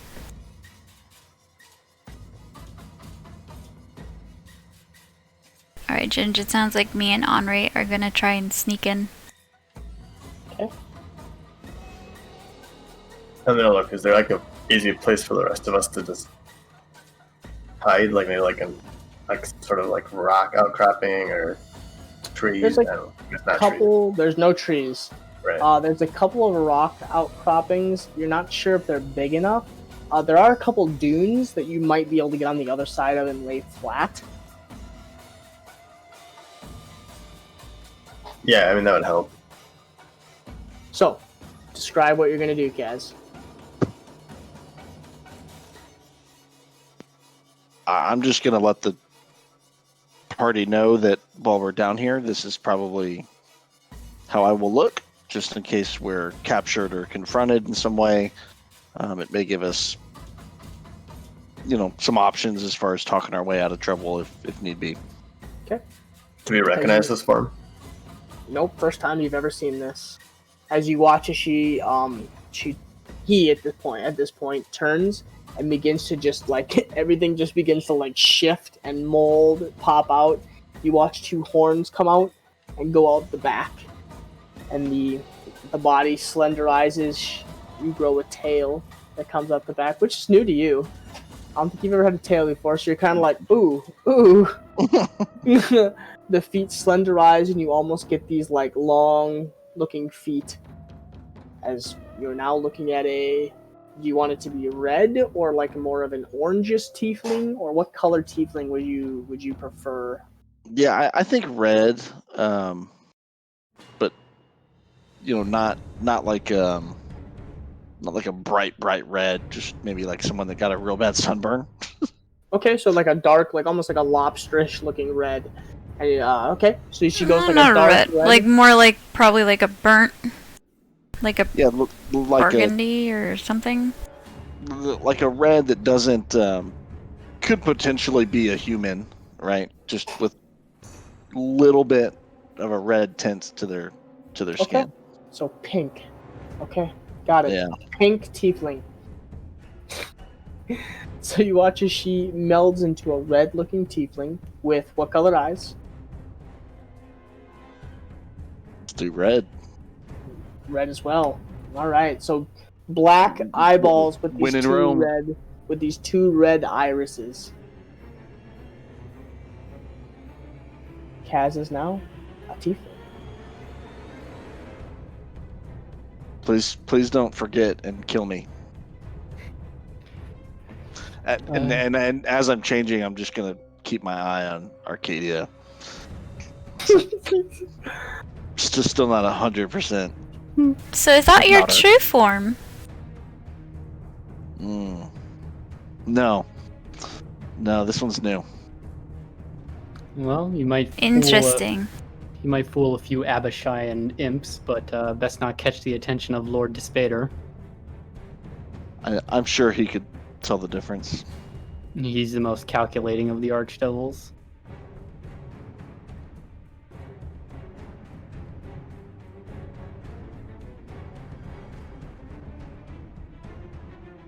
So Good luck, both of you. you guys are on the outside of these dunes now, and you've kind of laid down.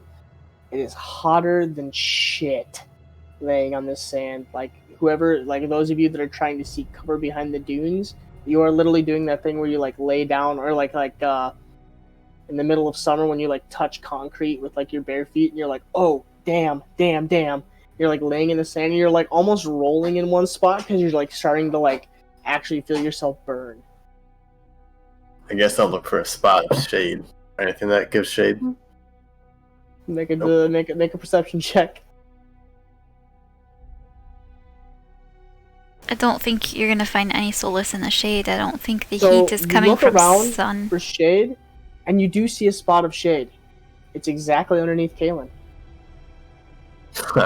As Kaylin is standing there, you're like, oh, shade, and you lay down in it, and Kaylin kind of moves, and you're like, oh, yep. Kaylin, stop moving. No, I'm gonna start digging in the sand. You just dig and dig and dig, and no matter how far you get so far, it's still hotter than shit. Keep digging. As I said, big man, I don't think that finding shade is going to get you away from the heat. I think it's radiating from this place. Yeah, but the sand at the underneath is always cooler. No, I don't think that logic applies here. I'm gonna try to strip down as much as I can, like underneath my armor, and just get to like the base layer, so I'm as like light and breathable as possible. Because I want to keep all my armor on, but I don't want to roast alive. So you manage to get down a lot of it, and it helps a little bit, but you're still just like, kill me. Drink some water. You pour, like you drink some water, and you pour like a little bit on your head, and as you pour on your head, it almost starts like evaporating instantly. Whew, okay, I'll need to ration this out a lot. Okay, so who's going in? Myself and Henri. Okay, you guys are going into the front? We're gonna sneak in. You said that there's like a group of people ushering in. There's a line of people ushering in. Looks like there's some humans in chains that are being led through the front door by some kind of horned devil. You see two large demons on both sides of the door watching people enter. There's a cart being driven by some kind of like imp or some kind of like lower level demon or lower class demon that seems to be driving something in,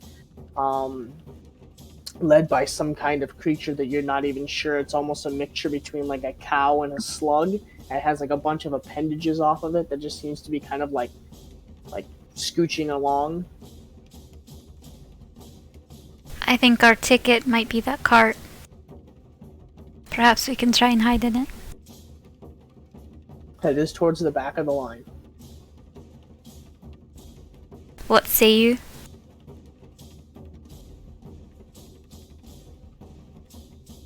Yeah. Let's go. Alright. Okay, I'm gonna try and stealthily hide in the cart. Okay, so you're gonna try and first you gotta try and make it to that cart. So are you Correct. trying to stealth up to the cart? Yeah. Yes. I would Okay, say so. so both of you guys make it with disadvantage because there's nowhere to hide. I have advantage because of my cloak. So then it'll be a straight roll. But yeah, there's nowhere to hide. It's literally in the middle of the day.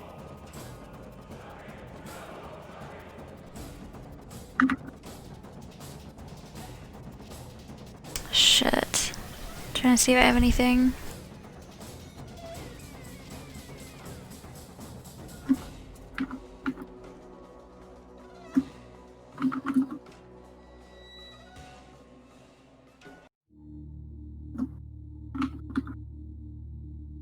Damn, I'm just gonna have to hope.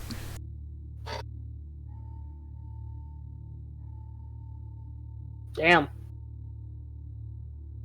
So you managed to find the dunes at just the right level to go dune to dune to dune.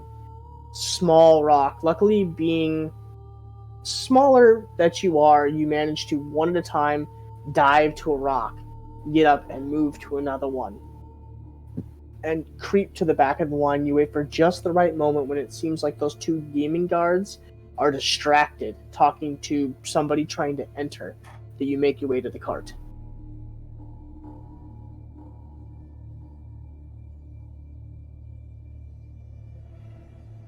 Excellent.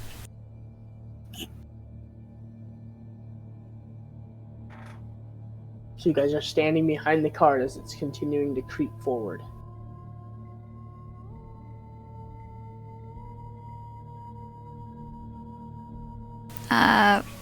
Thinking we're gonna try. Are we gonna try? We've hopped in it? Or we're just behind it? Just behind it right now. I would imagine trying to go through the gate, hiding behind the cart, we would become noticed. So we might want to try and get in the cart. Do you? I'll whisper Can very we see quietly to what's in Henri. or on it? What's that? Can we see what's in it or what is on it? Or is it like covered? Dude, it's got like some kind of blanket over the top of it. You could Okay. probably pull up the back and look in if you want. Yeah, I'll take a peek inside real quick. Okay, make a perception check.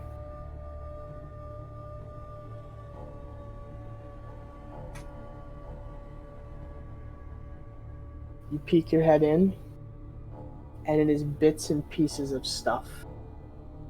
Blood and guts, and it looks like it's food, but it's bits and pieces of mangled and torn up and butchered items and pieces. I'm gonna whisper to Henri. Should we try and hide in the cart?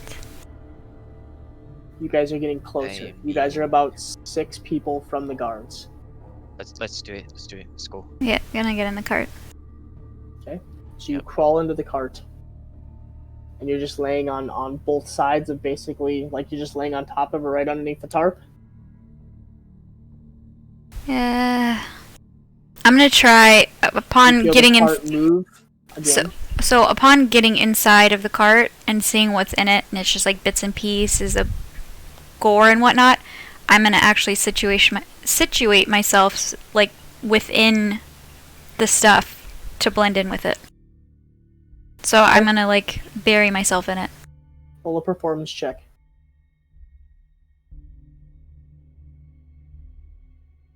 You have done this before, and you immediately get in and wiggle yourself down and into it and begin pulling guts and intestines and everything over you. You start spearing it on your face and anything that is bright that might stand out.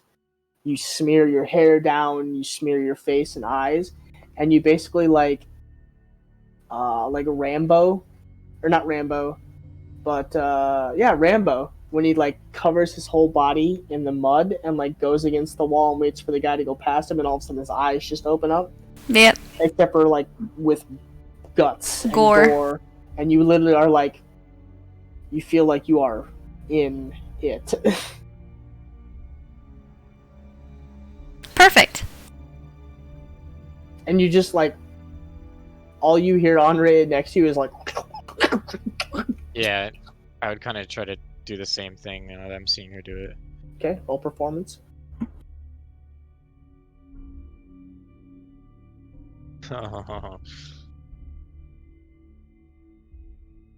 Oh, Sure. not bad for -1. Hey. It's not bad. You see her doing it, and you're immediately like, "Oh no." Okay, and like start pulling it up and in, and you like pull like part of a gallbladder, and like everything just over you, and you start smearing it on everything, and like you look over, thinking like you got yourself really well hidden, and you can't even see Arcadia anymore. You're just like, "Whoa." I'll just like That's lie the. down I in think it that's and, the like, idea. If you I'll can't just, see like, me. lie down in it. Yeah, and you get yourself in there, and you feel like you're pretty in it. About 30 seconds or so passes, and all of a sudden the tarp on the back of the wagon comes off. and you see two giant, like demons, like winged demons.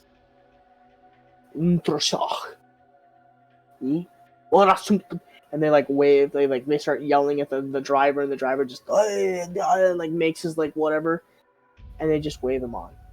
They throw the tarp back over, and it continues into the city. Yeah.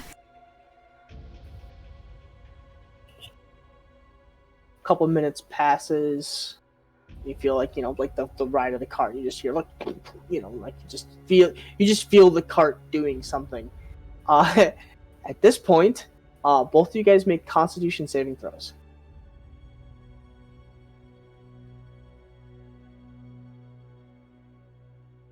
Okay. Arcadia, you've done this before, and you hold it in, and right next to you, you hear Andre just throw up, and you just feel like all of a sudden this wet something like roll along your shoulder. Oh, not good. And the heat, and like it's just making all of this smell horrendous. I'm gonna whisper. Did you just vomit on me? Sorry. Man, every time we have to sneak into some place, it's fun. Freya She's always. always. Yeah. I always am in the shit. Why? I'm always getting covered in some kind of bodily fluids. First it was Mugfall, Always. and now it's Okay, Mugthal was your own fault because No! one, you scouted one time and you found one hole, and then that was it. You guys didn't check anything else out. You guys could have gone in through the water like you did the second time, but instead you went up through the shit chute. It was the Not first my opening we problem. found. Why would we waste time walking for hours around the thing? Not my problem. If you It had to be fall a for the shit poo-poo. shoot. Whose idea your was it fault for it that to be a was shit yellow shoot? diarrhea. Exactly. I didn't make that decision. I rolled a dice for that, and he ate really bad food that day. That's Yeah, not my fault thanks. as well. I appreciate it. I'm scarred for life. And now you've had Henri vomit on me. That's not my fault that she rolled a really shitty con save. About a couple more minutes goes by, and you still feel the cart moving. You're not sure where it's going. I'm going to peek out from under the tarp. Okay, make a perception check.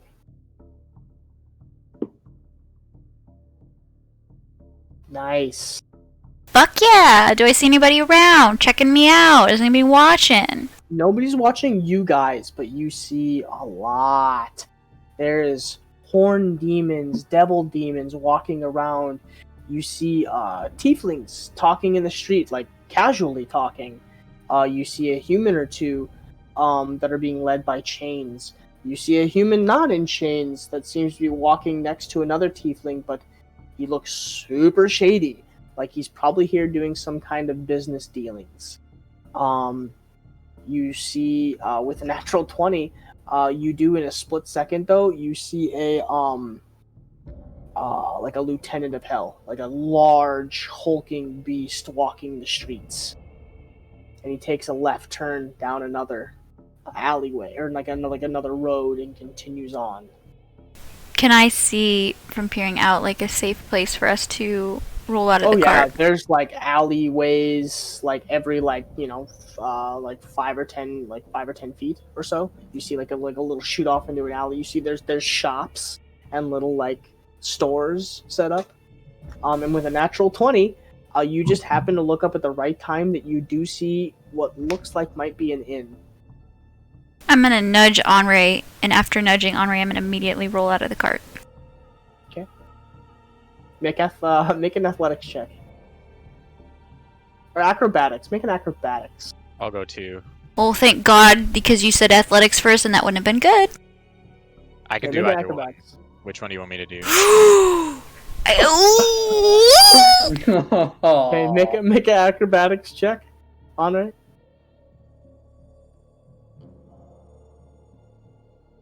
Okay. You watch as she nudges you, and she's like, "Go!" And you like goes, and she steps out, and as she like kicks off the cart, she literally her boot hooks, and she's getting drug on her face, like on the back of the cart on the ground right now. Fuck you, Ginge. Can I try to get her? Yeah, Quick? so as you jump out, you're like walking behind the car, and you're like, oh fuck. Like her feet are like she has like intestines wrapped around her feet, almost like a rope. And you take your knife and you just like quickly Slice cut it it. Your face bounces off the bottom of the ground like 3 or 4 times as he's like cutting the intestines off. But he gets you out. So I might be scuffed up, but you wouldn't notice because I'm covered in blood and guts anyway, so. Yeah, but now you're made a little bit of a scene in the road. But you guys roll out. You're standing in the middle of the road right now. Boom. And I dart to an alleyway. Okay, you guys dart into an alleyway. Roll stealth. Still with disadvantage or with You're in an alleyway, so just regular stealth. so then I get advantage. Yes. Did it roll? Okay, that's roll number 1. Not that you need it. 24 is plenty, yeah. Okay. You guys feel like you're pretty hidden. Also, roll perception, both of you.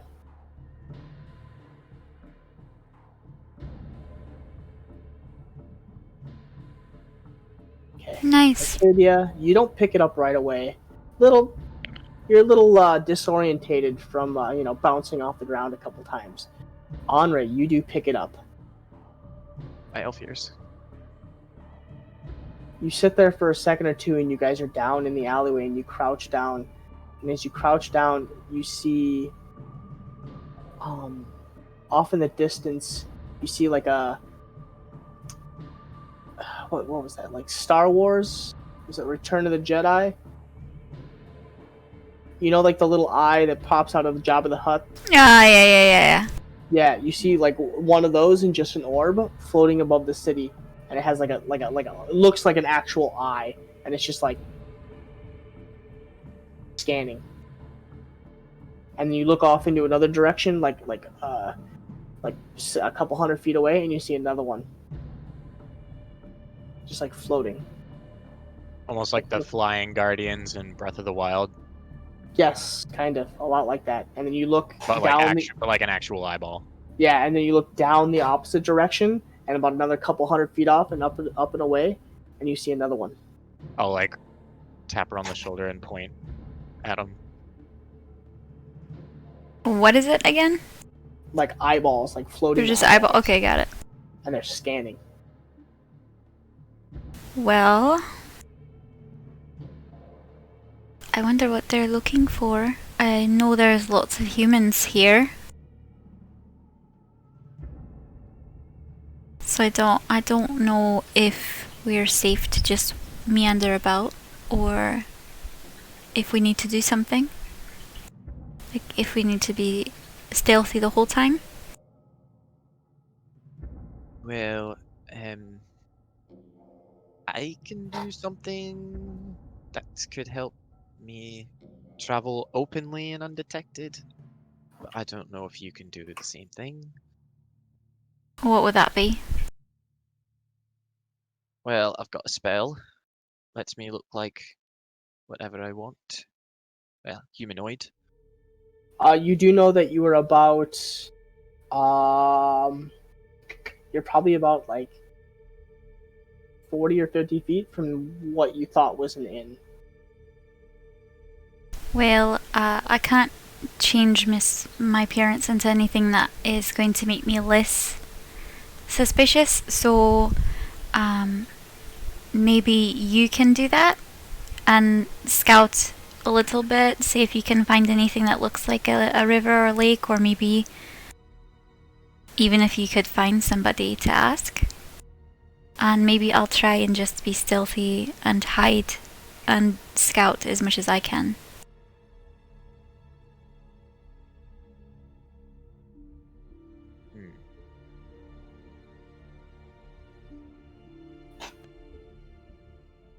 Well, problem is, I don't think I know the local language. I hadn't thought of that.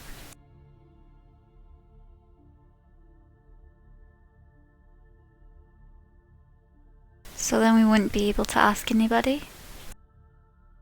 I was mostly just thinking of using it as a way to move around in the open, but with less arousal of suspicion. You know, could make me look like one of them. We might just have to do that then. Aye. What will you do then? I'll have to do my scouting from the shadows, as I can't change my appearance like you can.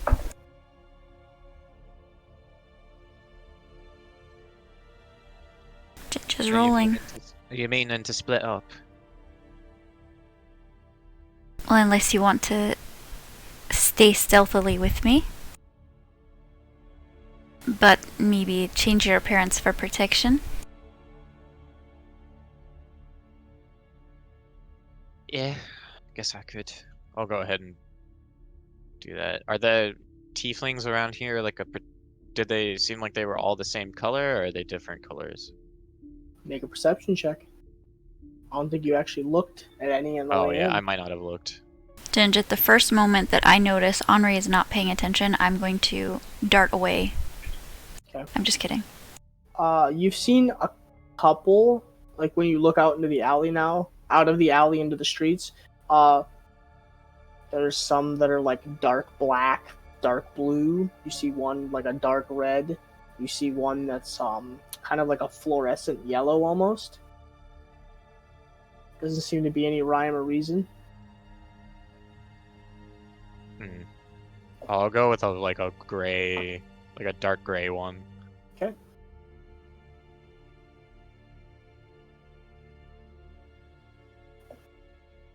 As I cast Disguise Self. Okay. Bam. And as she looks away, Arcadia disappears. Wait, really? No. Oh. Turns out Arcadia is actually a ghost. Teehee! Welcome to my playhouse.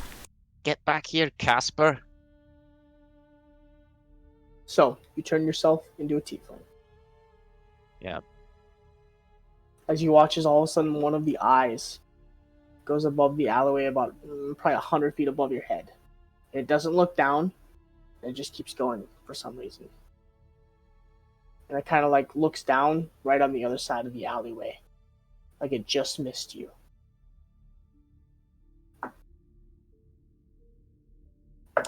Eyes on the sky. I'm gonna want to try and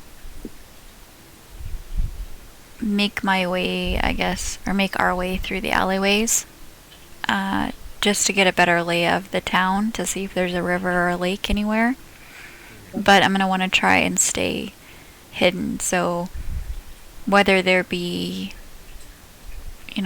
things in the alleyways that I can hide behind or underneath as I'm moving through.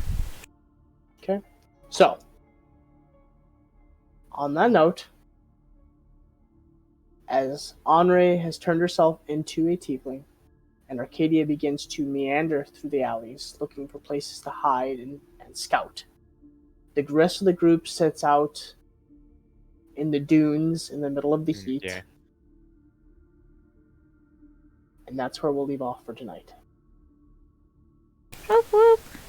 'Cause that's gonna get Thanks missing everybody very for hanging out and sticking with us. short. Yeah. Enjoyed the Really- bruhs.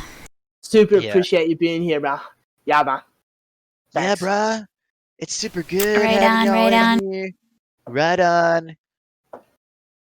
It's like surfer dude Donald Trump for there for a second. What, you didn't like my angels?